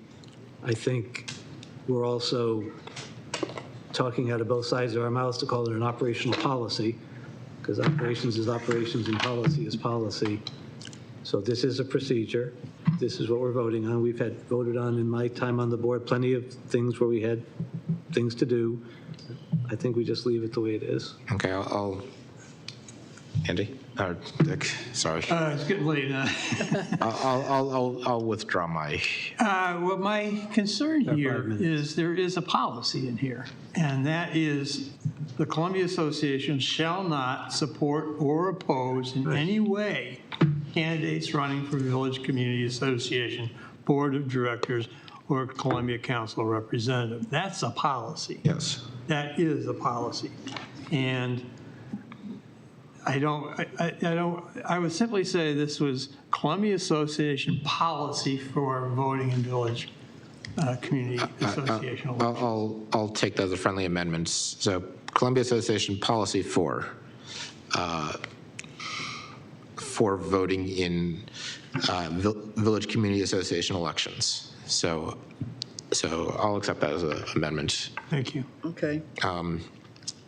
Do we need to vote on the amendment? Mm-hmm. Okay. Is there any opposition to the amendment to retitle this Columbia Association policy for voting in Village Community Association elections? Yeah. Okay. I will call the roll then. On the amendment to change the title, Ginny, Yes. Andy, No. Bill, No. Alan, Yes. Brian, Yes. Lynn, Yes. Dick. Yes. I vote yes. The motion passes 6-2. The amendment passes 6-2. Any further discussion on the policy motion? Okay. I will call the question on the motion by Ginny, seconded by Brian, on the motion to pass the election Columbia Association policy for voting in Village Community Association elections. I will call the roll. Brian. Yes. Lynn. Yes. Alan. Yes. Andy. No, I'm going to abstain. Bill. Because This is a procedure and not a policy, but I will vote yes. Ginny. Yes. Dick. Yes. I vote yes. The motion passes 7-0-1. Next item on the agenda is issues related to stormwater management. Brian, do you want to make a motion? Well, I think everybody's had a chance to read these different resolutions. The most. Go ahead. Okay. One of the things, the whole background to this is protecting our open space. This is what it's about. It's one portion to do that, and that's why these are very important. I started off with 5 of them, then revised them and discussed them with as many people as I could, and these are the final three issues. Now, do you want me to read out each issue and we're going to address each issue as we go? We can vote them. We can vote them as a packet of 3 if people don't have a problem with that. See how the discussion Let's goes. vote as a packet. What? Let's vote as a packet. Yeah, I think that makes most sense. Given Right, well, I put a motion to approve all these resolutions. So we got a motion by Brian to approve the stormwater resolution I'll second that. management resolutions. We got a second by Dick. Mr. Chairman, Bill. motion to table. Got a motion to table by Bill. Just, this sounds familiar to another piece of, another item on our agenda. This was not included in the package from our work session. The public has not had a chance to review it. I think it meets all the same requirements we had for tabling the general plan discussion. This was in the last work packet. I just reviewed the last packet. It's not in there. Not in there? I just pulled it up on the packet from the website. It is not in there. The original had more stuff in it. It had 5 resolutions Once in the original again, the general plan had more stuff in it. This is a very parallel structure. Okay, we got a motion to table. Any comments on tabling this? Ellen. I guess, first I want to check, I could go check, but it'd save me some time. Was the original 4 or 5 in the packet? Not that I saw. We can check again. Okay, because I thought I saw them and I thought I remember seeing I saw them I may be also. wrong, but Why are you guys reviewing that? I think I had the Skip, 4. I'm sorry. Yeah, Alan. Clearly, we have large issues around stormwater management and the whole Lake Elkhorn thing and all that, and I'm in favor of these things.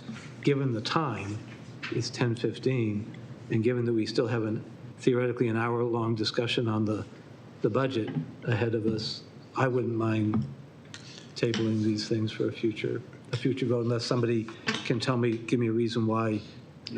Brian, do you have a problem with moving this? I object to that because this is really important that once the WSSI answer the questions of Army Corps of Engineers, then the train has left the station. So I guess the question I have is there anything time critical that happens in the next month? We don't know. Regarding these resolutions? Well, But I think issue number 3 is the most important one. But I guess the question is, can that wait a month? So the idea is that we get an answer. And Ginny? I'm trying to determine, is some of this related to the budget, so that you would want this approved now in terms of the budget? Well, that's on the open space assessment. It does talk about the fact that if we're going to upgrade the stormwater management plan, then there might be a budget issue. So. But we don't know how much of the plan has been implemented.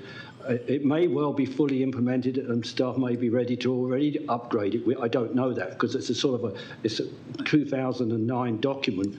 So when you read that, there's lots of opportunities to upgrade it. Dennis, but my point is that if we pass this, it shows there's board support for it, then the staff can respond. If we don't, the lesson we keep getting is the staff then can't respond. So that's why. But I'd like to get Dennis in. So I have a couple comments. One is I think if you look at the video, some of the speakers did not exercise civility in the discussion on watershed, which I find offensive, and I would not ask my staff to sit here and get the stink eye. And just wouldn't ask them to do it. It's offensive. It's okay for someone to say misinformation, which is lying. Staff is not lying to you. You've had the watershed committee, you have your in-house experts tell you how they feel, and then because someone disagrees with you doesn't make it a lie. You can have reasonable people can disagree and have different opinions and have civil discussions. This is not a civil discussion that we're having by very few people. I mean, you heard Michael say at the end, I support this project, approve it. It wasn't support this project, approve it. It was a civil discussion. So that's first thing I would say. Secondly, there is a budget implication. What exactly does it mean to restart it? What was that question again? So to update the Columbia watershed plan, what does that mean? Do you want the staff to update it? Do you want to pay an outside consultant to update it? How extensive is it? Well, is it over the course of a year? Do you engage with the public? What do you do? Okay, the watershed, that document was a guide. It says it's a guide for the watershed manager. So I think this is where discussion comes in with John McCoy, because if he's kept up to date on this and he's got certain way of proceeding with this document, that he would know that answer to the question. He might say, already he started to answer. We agree that John McCoy's an expert, sure. But if we're going to fight with John McCoy on whether or not he's an expert, no. No, we're talking about just what has been implemented. There's many. We have talked about what has been implemented. He's given a list of what has been implemented. Right, just the project, but it's much more complicated than that. That's why there should be. This is why there should be an open discussion with it. So what does that mean in terms of dollars? So it's a budget item. And in addition to which, John McCoy was not sitting around saying, "Oh my God, what am I going to do for the next 2 months? Let me fill my day." Okay, but in the open space assessment, it talks about it possibly being a budget concern to update the stormwater management plan. It says here, undertake a review of the watershed management plan. Are you okay with John McCoy and staff doing that? Well, whoever's responsible for implementing the Columbia Stormwater Management Plan. So I'd like to interject. I think I understand the spirit of this. I think the spirit is important. I think it's also important that we have in order to pass a resolution, that we have some kind of way of making sure it's executable. I think that's key. And by the way, Dennis, I do want to apologize on behalf of the community. Civility is important to me. At the same time, as chair, I've got to balance civility and speech. And it's a tough line for me. I'm still learning it, but I do want to apologize. And honestly, I don't care. I don't care, but the next person that sits here might, and certainly John McCoy might.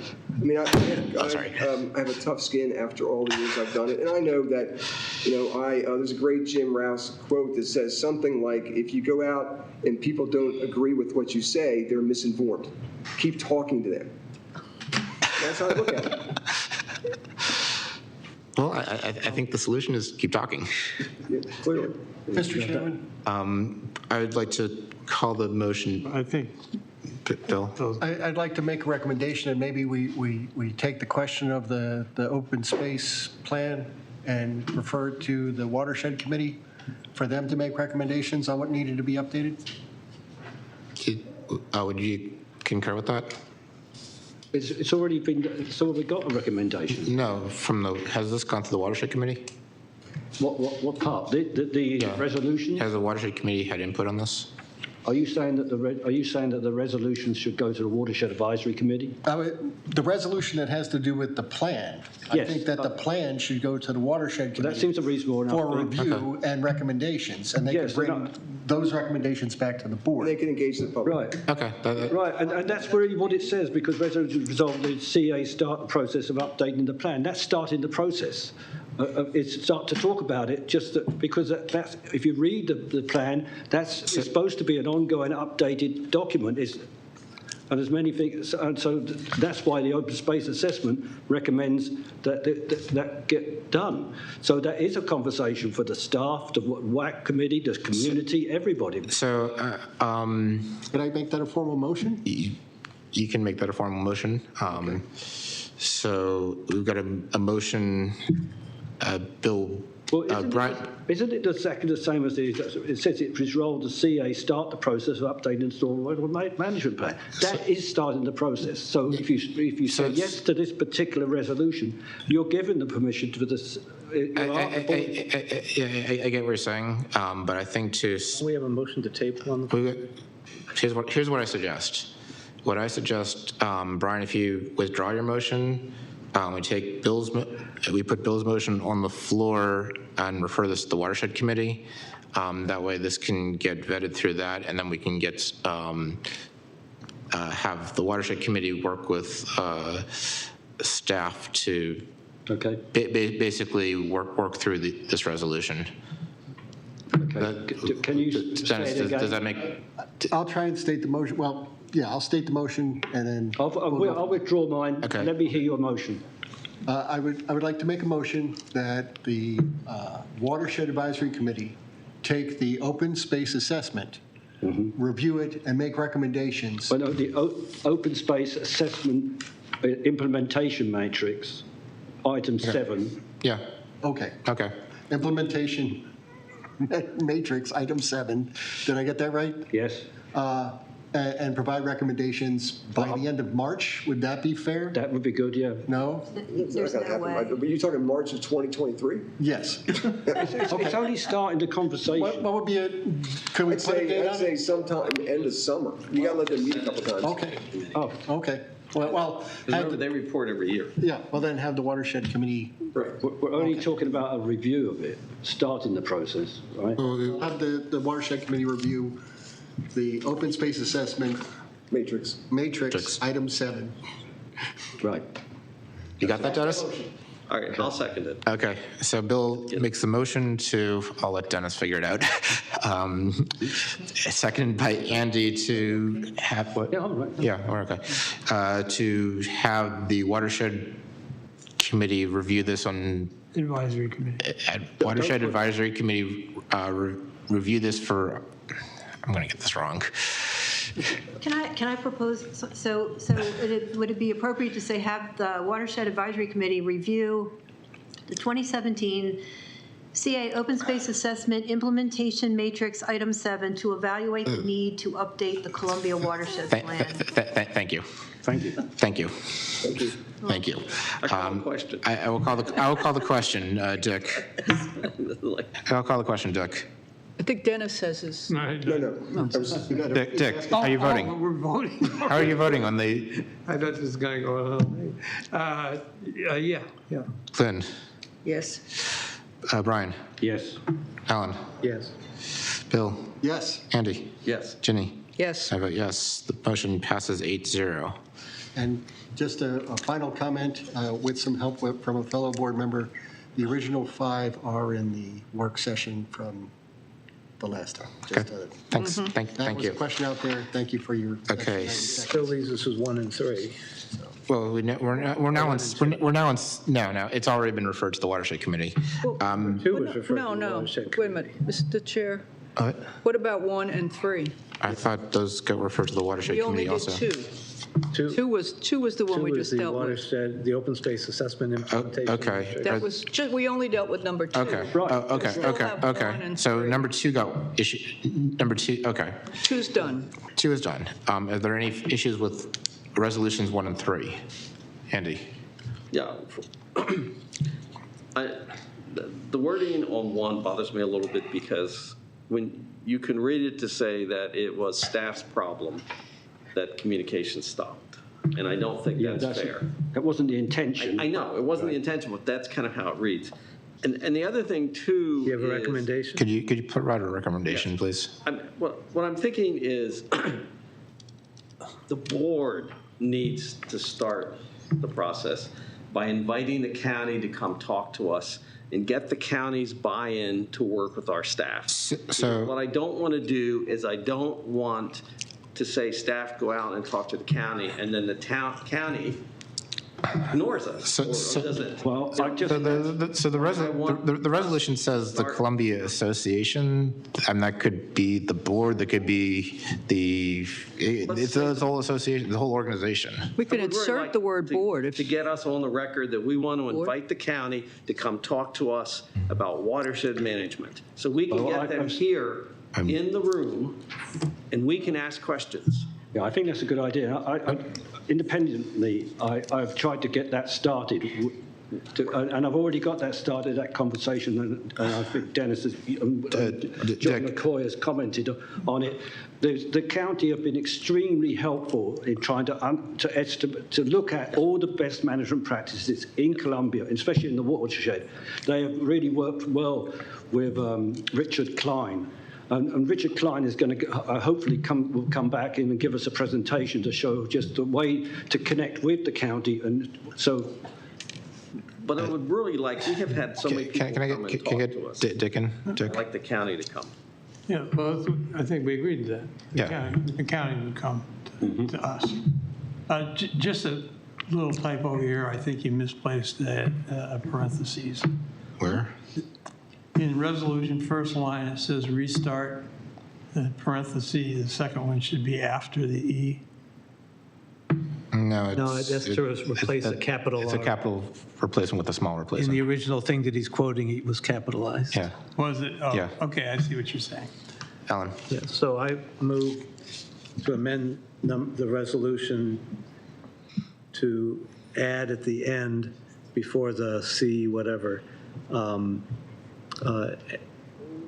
this process shall be started by inviting the relevant county officials to meet with the board. In an open session. In an open session, absolutely. Okay.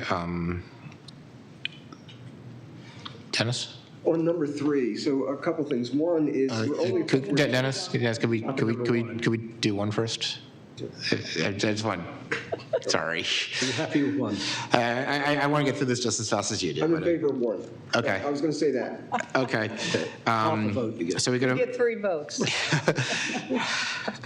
So we want to add and have the board, what was the motion? The board shall invite relevant county officials to discuss this with the board in open session. Okay. Any objections to that amendment? No objections. Okay. So I will call the question. The question on the resolution, it is resolved that the Board of the Columbia Association shall, quote, restart communications with the county about the mitigation of stormwater flowing from the streets that Howard County is responsible for, as referenced by the 2017 Open Space Assessment Report, page 12, and the board shall invite relevant county officials to discuss in open session. Is there any objections to this resolution? Therefore, the resolution passes by unanimous consent. Okay. Resolution 3. So what I was going to say is that first of all, there was a long process to get to shovels in the ground. It's years away. And that when WSSI submits, it's probably 6 to 8 months of Army Corps and MDE review before any action is taken. So there's time to do that at that time. After that happens, then CA is involved in the approval process for each of the plans. And there's a work area that includes 66 acres of forest, but doesn't mean we're not going to take down 66 acres of trees. So, and when we approve this, what was said is that CA would approve it, CA staff, and that the watershed committee would review it, is what we said when we approved the. Can I ask you a quick question, though? Agreement. But so what I'm saying is, and then WSSI is not contractually obligated to do what's in here. So we could take this to them and they could say no, and then are we going to say that we're going to force it somehow and they're out of contract? Or what? No, there's nothing to it. It says request. All it says is a request. Oh. So they could deny it. Okay, then. Okay. Alan? I'm looking at the flow chart, and I don't see anywhere in here that CA has any approval. It's in the contract. So could you please update the flow chart so we can see where that would show up? Because that's my biggest concern. Okay, so when we approved this, it was CA staff working with the watershed committee.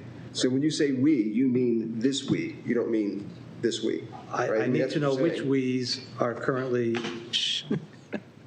going to be doing. So I'd have to. So the flow chart is up to date, and it doesn't include the board in that approval process. But it doesn't show any approval process by CA in here at all. Then I'll update it. Thank you. Okay, please.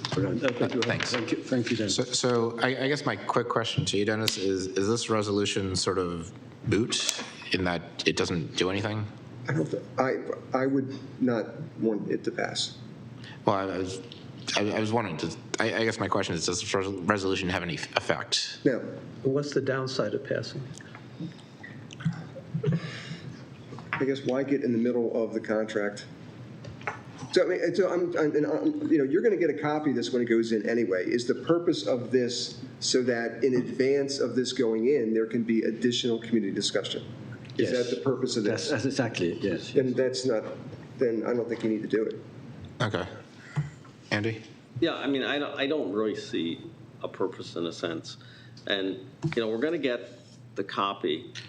But I would say personally for me, I'll read the copy.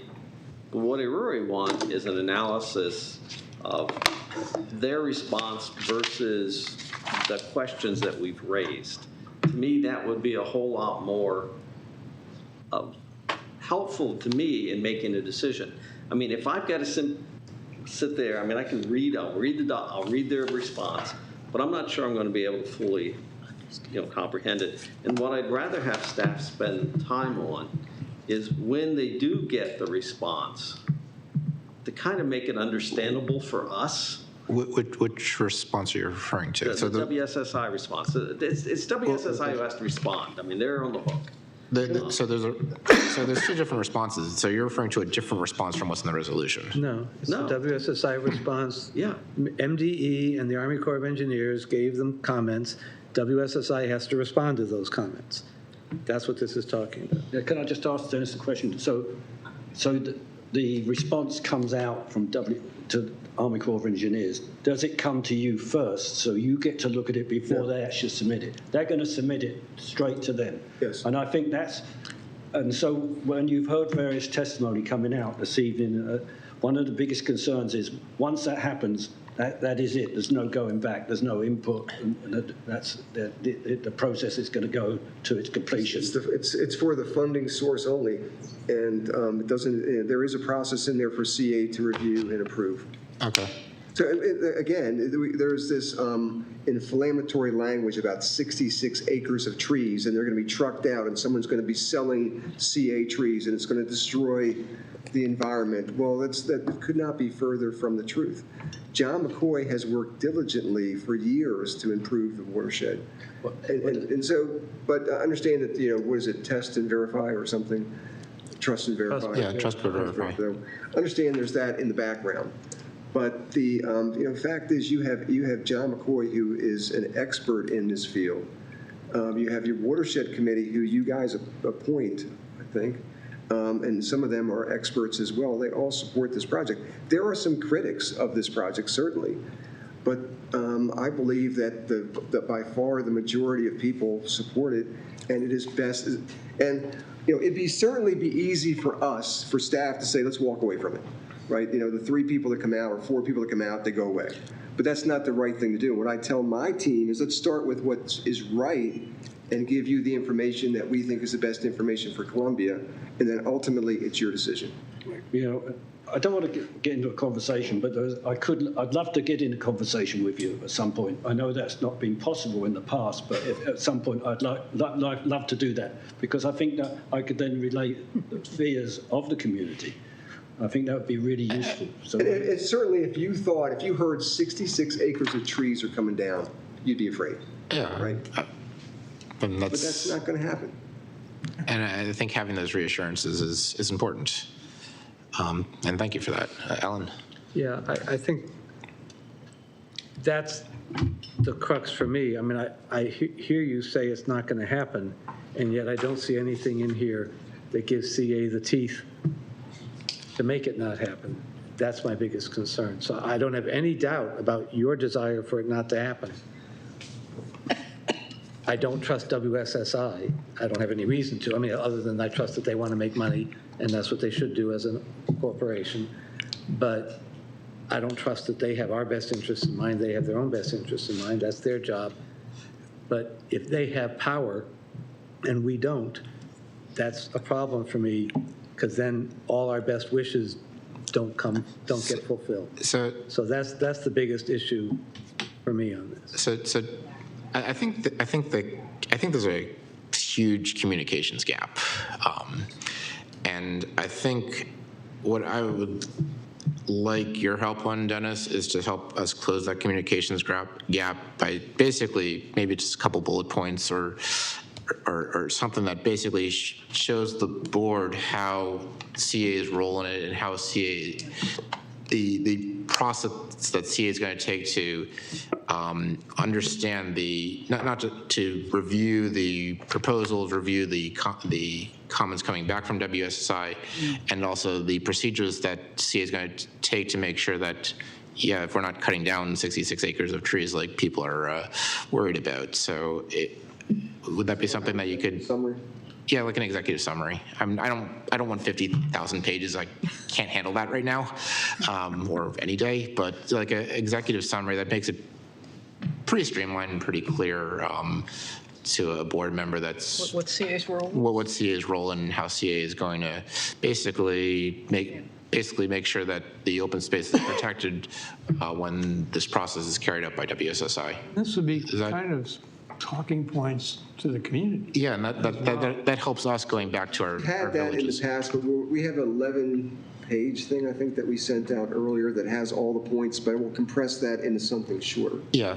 The biggest concern I've got is when we talk to WSSI and yourself, is that you weren't addressing the stormwater that was coming out. And you gave a quote of Rouse, and Libby Rouse said, you don't mop the floor until you turn off the tap. And so turning off the tap means addressing the water where it falls. So that's definitely not part of the plan. I can tell you that. So the outfalls, what about the BMPs? So there will be BMPs. There will continue to be BMPs in that watershed, but they're not going to solve the problem. And in fact, the ones that we put in, we're going to probably be taking down some trees. It's interesting. We're looking at one in I forget which village, but it wants to go in a turf area, but that's going to take away from where people want to walk, so it can't go there. Then we're talking about it's going to go in the woods. We can't do that because we can't take down any trees. So it's that some people want us to feed the deer, some people want us to kill them all. And so there's that. Wow. And the last thing I'm going to say to Alan is that I absolutely agree. No one has the interest of the owner in mind more than the owner.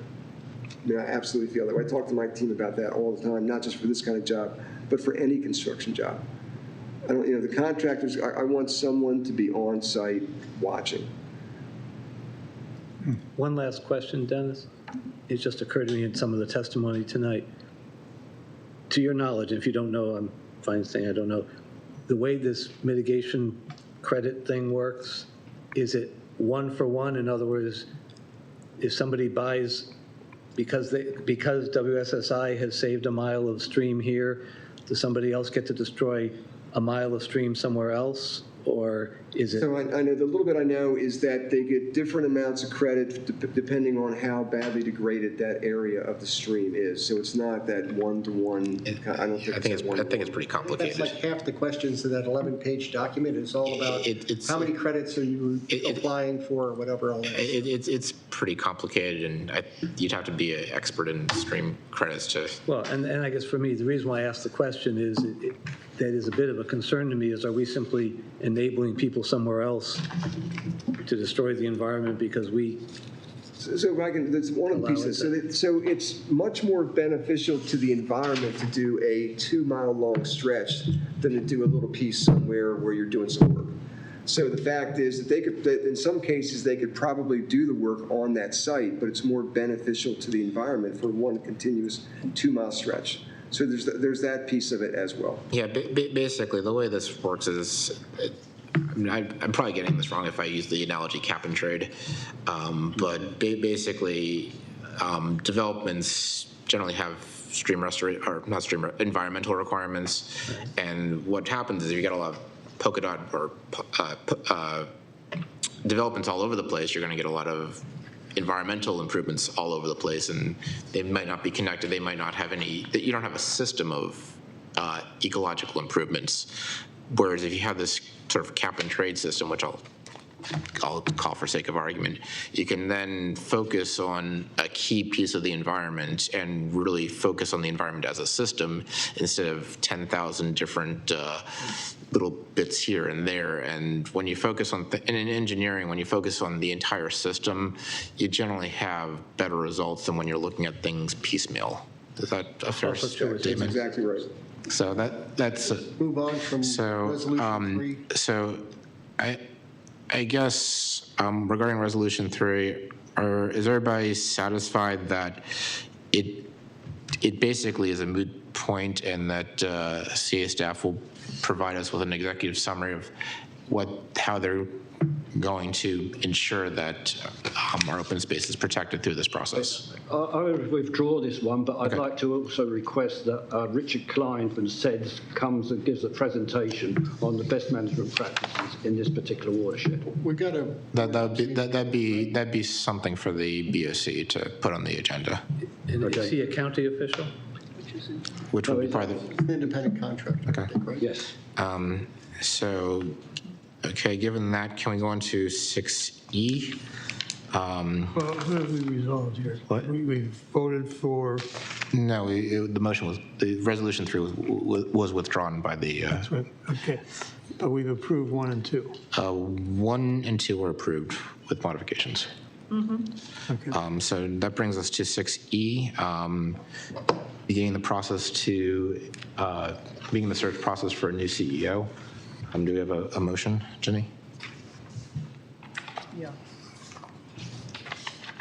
Okay. I move that the board begin the process of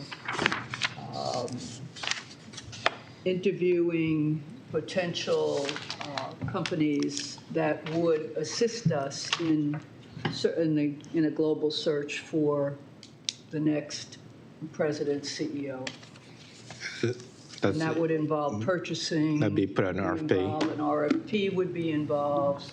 The same thing we did last year or 2 years ago.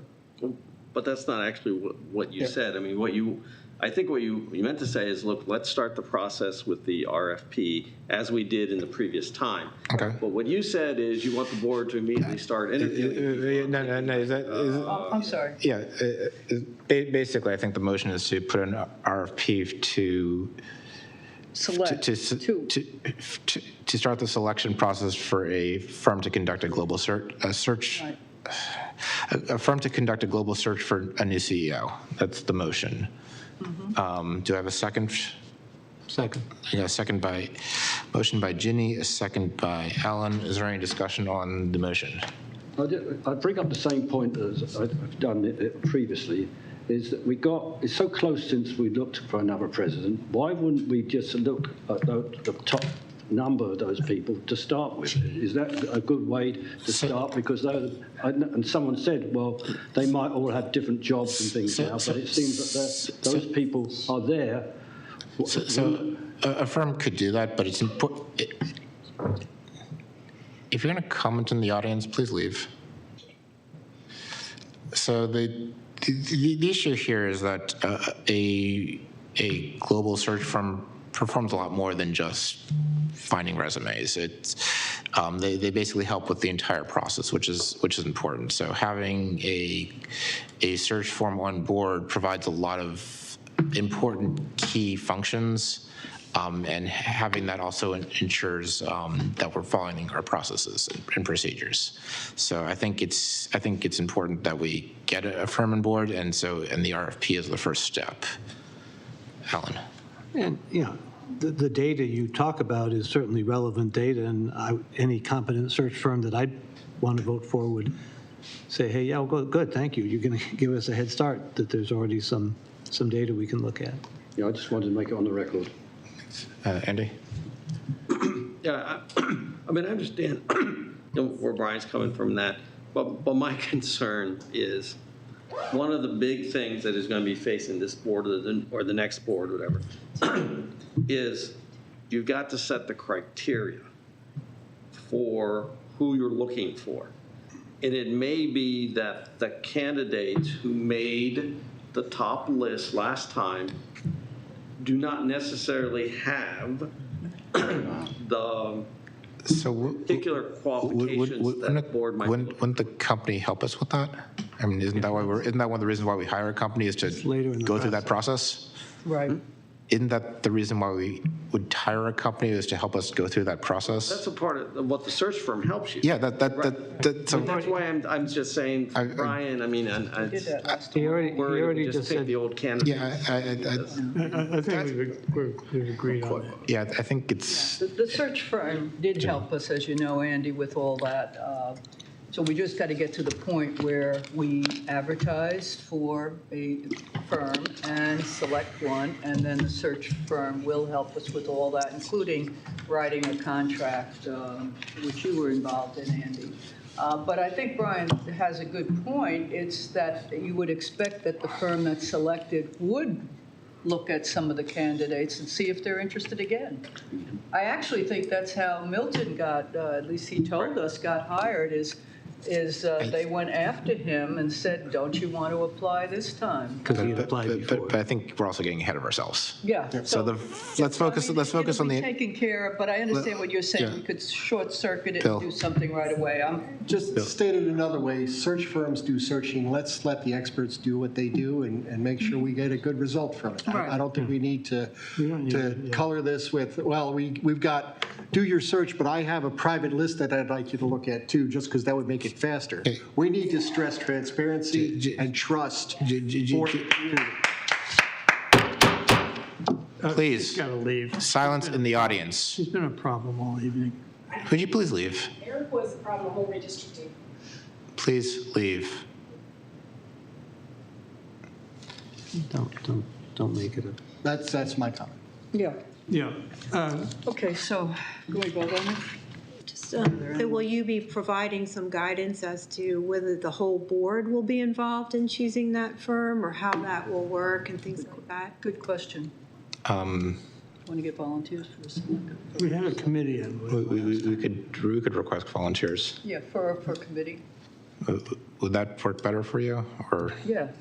It actually did work well last time, and it was a small committee that did all the interviews, which is very time-consuming, so I don't think you want the whole board involved. So, yeah, if we could get volunteers for that committee. A point of order, just, we are down 2 people, and I would like to at least delay on selecting that committee until we have a full board. Well, we To allow representation of the entire, we're missing, between Kingston-Travis and Long Reach, we're missing well over a third, maybe almost half of the population being represented in this discussion. I think we need to get a search committee. Ellen? Yeah, I guess what I'd like us to do is follow the procedure we did last time. I absolutely don't think, I agree that we shouldn't select the firm until we have a full board. That makes sense to me, but starting the process, let's get the process underway. So we get, The committee did not select the Right, no. firm. The committee made recommendations to the full board. Information to the whole I think the board. board has to approve the The firm, board had to right? decide. The board has to decide on the firm. But the committee did the work, made the recommendations as to why this firm, what are the pros and cons, and the board actually decided. Yeah. Okay, so so we got a motion to start the process to put out an RFP to hire a search committee to look for, to search for a new CEO. Right. I will call the question. The motion was from Ginny, seconded by Alan. Dick, how do you vote on the motion? Yes. Lynn? Yes. Brian? Yes. Alan? Yes. Andy? Andy? Oh, yeah, I'm done. He's mowing. I'm not sure what that means. Your money or your life, Andy? Yeah, right. I think I'll vote no. Ginny? Yes. Bill? No. Alan? You already asked me. I already asked you. I vote yes. The motion passes 6-2. And where's my agenda? Agenda. So this brings us to board discussion. It is 10 of 11. Susan, I believe this is on the next, I believe the budget's also on the next agenda. And I think at this point in the night, this might be a little late for this discussion. Dick? I think we've got to have a quick discussion on what we do right now. We have a real serious problem, but it's an opportunity to get a fresh start. And No, we're going to spend the time we spend on we really need to clear the air and get this thing get functional again. And I have some suggestions. What are you proposing? I have some suggestions. My suggestion is the chair. Are you on the budget, or are you still on the new CEO, new president? I'm still back on the new CEO. We just Mr. passed Chair, the I'm sorry, we just we- passed the we ended resolution. We were on the Yeah. board discussion. I am talking about some steps that we need to take right now to clear the air, to make progress, to start looking forward. Mr. Chairman? Ginny? Yeah, the budget is the next topic that we should be at least spending a little bit of time on. I know I have a few questions or suggestions I'd like to throw out that won't take a lot of time. To be fair to staff, they have to hear if we do have any concerns, so we don't have to spend a lot of time on it. But We we've haven't gotta- even discussed who's going to be standing in for the CEO. Wait a second. Wait a second. The agenda item for the RFP has been finished. Yeah. It is 10 of 11.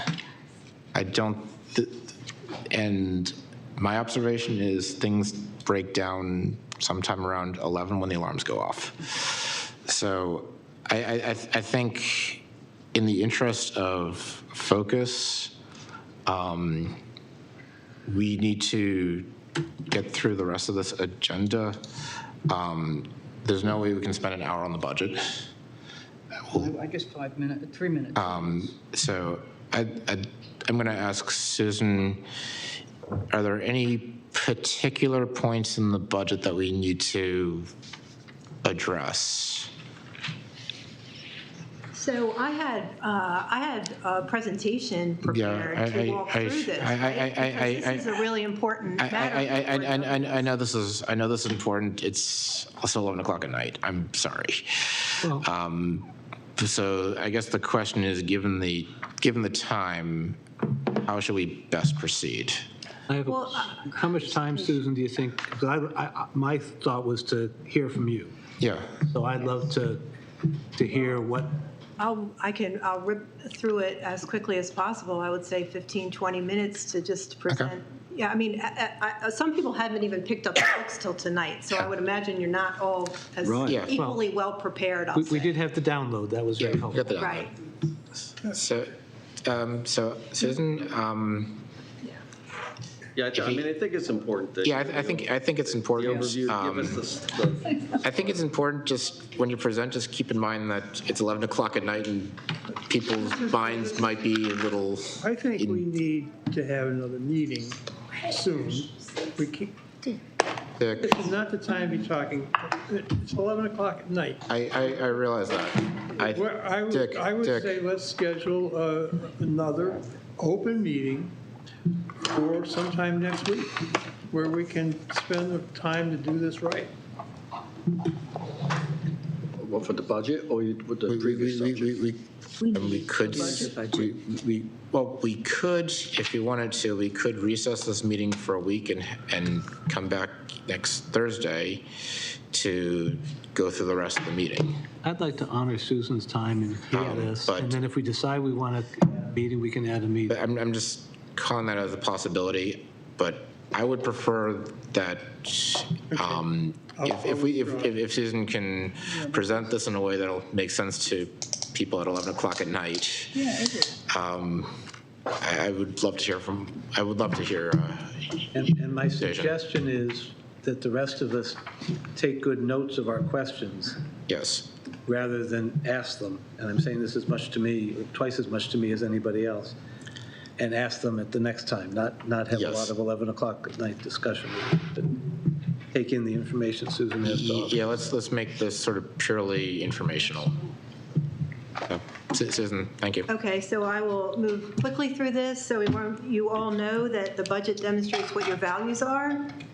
I want to remind everyone that we've had multiple avenues for community participation, and we'll walk through those, and that we've developed these estimates, and that keep in mind that they are interdependent, and that this was the product of a lot of staff effort. So the board charge that was determined earlier in the process was to keep CA's existing array of programs, services, and facilities while focusing on environmental sustainability, climate vulnerability, and leadership development. So that's right out of the motion that was approved by the board. So we started in August with online feedback. We had 2 meetings in September, where you voted on priorities. There was more online engagement in October. There was a special listening session with the public in early November, and then board discussions late October, November, December. We've used all of that input and produced the draft budget that you received last week.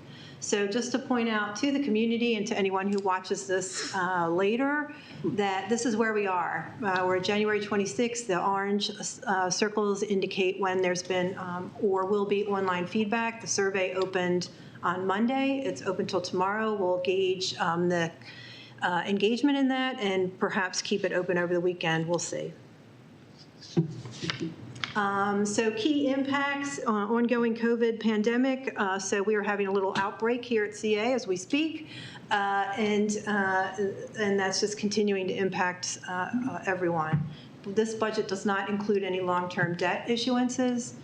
It reflects full staffing for most programs and services, but it's important to understand that staffing still is a challenge, that we currently have 13 open full-time positions and 25 part-time positions, and that does not include the summer seasonal hire. We are continuing to prioritize accessibility to CA's programs, especially for Columbia residents. We did a little analysis that we're predicting inflationary cost increases averaging 8% this year. For this is materials, supplies, and services, and that's over the 12% average that we had this year. So costs have gone up significantly. Howard County minimum wage increased by 7%. That's just $1, but that is 7% effective January 1, 2023. And we're still continuing to evolve how we do communications. So the budget assumes, so those are sort of the external impacts, the internal assumptions and impacts, all 23 pools, full CNSL. pre-pandemic funding, but with some expansion of service. So not just pre-pandemic, some additional funding for open space maintenance, aquatic weed harvesting, lake maintenance, and lakefront maintenance. Continued emphasis, dedicated resources for sustainability and environmental preservation, according to the goals. Activities and events at the downtown lakefront, and continuing last year's goal, and at which we were successful, more diverse performers and activities. Specific resources for DE&I. We're looking at, that includes evaluating affinity groups, skills-based hiring, and other initiatives. Total support for the villages is budgeted to go up by 2%, or $102,000. Annual charge, as you gave us guidance earlier in the process, the budget assumes the rate remains the same at 68 cents and that the cap stays at 3.5 cents. We recommend changing neither component given what's going on with the pandemic, and with the general expectation of recession within the next 6 months. And just a reminder, as you all should know in the community too, the allowable rate is 75 cents per $100, and the legislative maximum cap is 10%. So still both well below those two heights. So memberships and fees, we're long-time goal, decades of a goal to encourage participation to the greatest extent possible. And the priority, intentional and strategic, is to make our programs accessible to CA residents in particular. So I mentioned the minimum wage. That impacts community and programs and services the most. So we would want to adjust those memberships as much as possible. However, we did limit the increases that are documented in the rates section here for resident rates, membership rates to 3% or less, and non-residents 3 to 6%. Remember that we generally try to price non-resident rates at market and then discount the resident rates. Personnel cost, that's the single largest item on the budget. That's hovering between like 44 and 45% of total expenses. Again, I mentioned that we're struggling some with recruiting. This does reflect a average merit pay increase for team members of 3%. Capital budget, $11 million in capital funding. You had approved that threshold a few meetings ago or last time. So the capital budgets in FY21 and 22 were $8 million. So this is still a 38% increase. It maintains movement or the posture towards pre-COVID funding of $15 million. It does address significant components for environmental sustainability and open space. And then it also manages our safety-related reinvestments, essential maintenance, and some cosmetic improvements.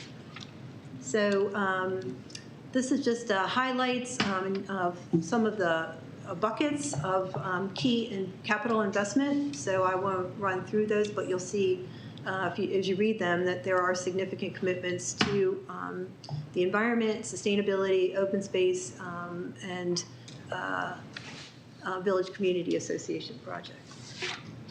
So just want to thank the team. Everyone has worked really hard, especially the senior leadership team and managers. Lynn Schwartz's leadership is invaluable. She's out sick tonight, so is not able to participate. And the circumstances have been extremely challenging, as you might imagine. And so also just a shout out to the team members who do all the work and help us to deliver on the budget accordingly. So this is tiny little numbers, but just so you know where we are, or tiny little letters. CA's in sound financial condition. Those of you who paid attention to the financial presentation in December would realize that, or were at the audit committee meeting.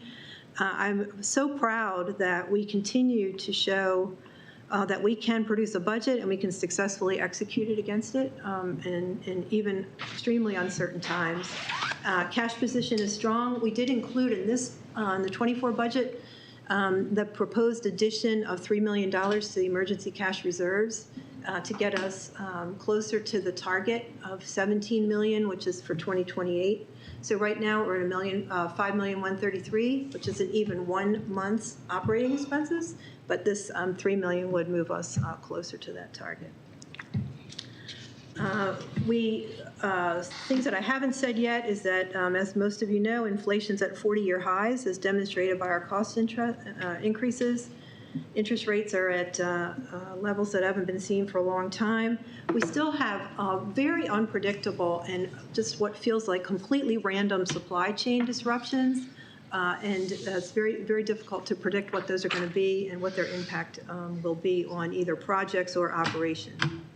We don't anticipate ever a return to what anyone would call pre-COVID normal, but we continue to work to reposition CA to keep it strong, to keep innovation and focus on community and relevance at the forefront, and we demonstrate that in this budget, I think. So I'll just refer you to page 4 in the hard copy budget. I don't know what it is in the packet. You have to look that up, or what it is on the posting.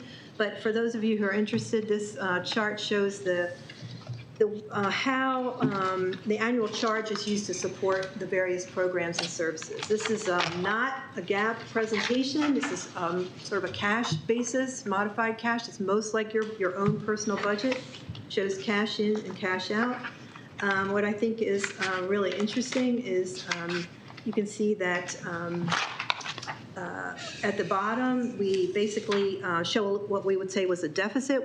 We project in this budget using more cash than we bring in, but we're using then the cash from the financing in 2021 and the cash generated from the previous year's good results. Where you see investing/financing, that sounds like something that it's really not. That's the capital expenditures and the required debt repayments. That's at the bottom. So these charts, we've used these for a while. Again, this is a non-accounting basis. This is a cash basis showing you in relative terms where the money comes from and where it goes. And I wanted to point out in the left, you see community programs and services. It's $28.7 million. That is almost 93% of the resident annual charge. So that is, community programs and services are generating a significant portion of CA's annual revenue and quite on par with the residential annual charge. Okay, again, this is page 6. You've seen that we do this in the quarterly financials again. This, just look at the last 2 columns, if you will, that shows where we think cash will be generated and used in FY24 budget compared to the 23 estimate. I'll just hit some highlights there. Cash generated from operations is lower, we project, in 24 than 23. Predominantly, we had a lot of grant activity and favorable operating expense results in 23.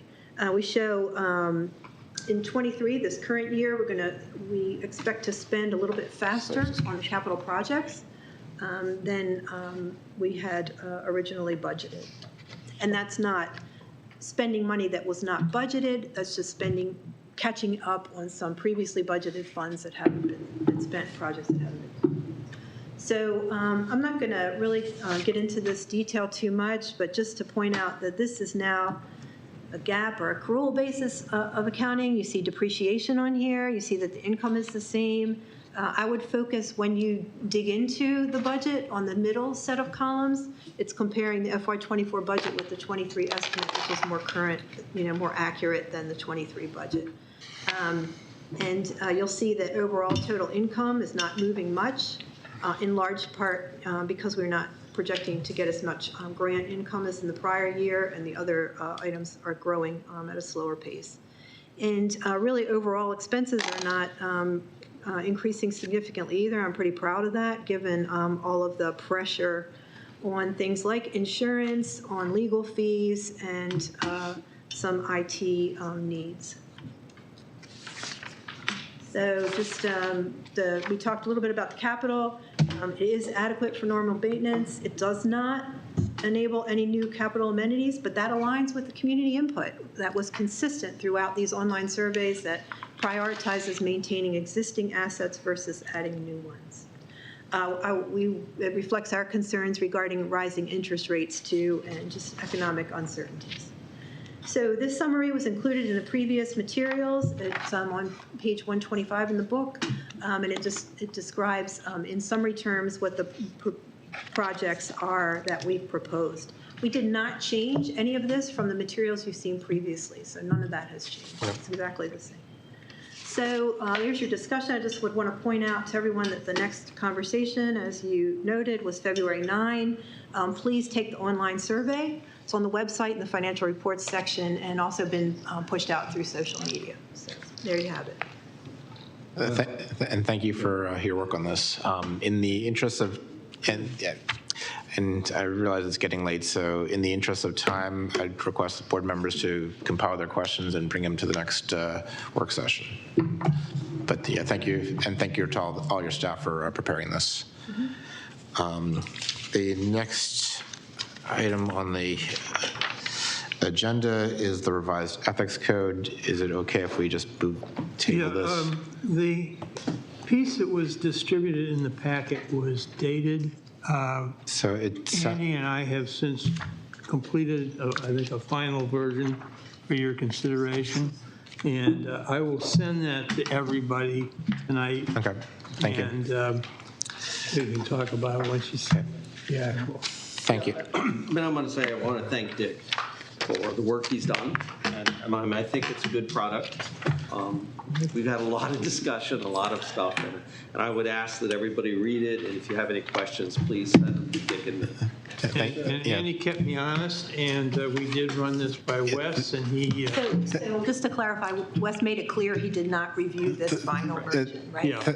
But I'd like to thank Andy and Dick for working on this. And Wes did give us some good advice. In the interest of time, I'd like to move on to questions only. Are there any? I would say wait till you get to read the real thing. Are there any questions? Good. Any proposed new topics? No proposed new topics. The chair's remark is it's 11:10. I'd like a motion to adjourn. So moved. Is there a second? Second. Motion by Ginny, second by Brian. Any objections to adjourning? Meeting is adjourned at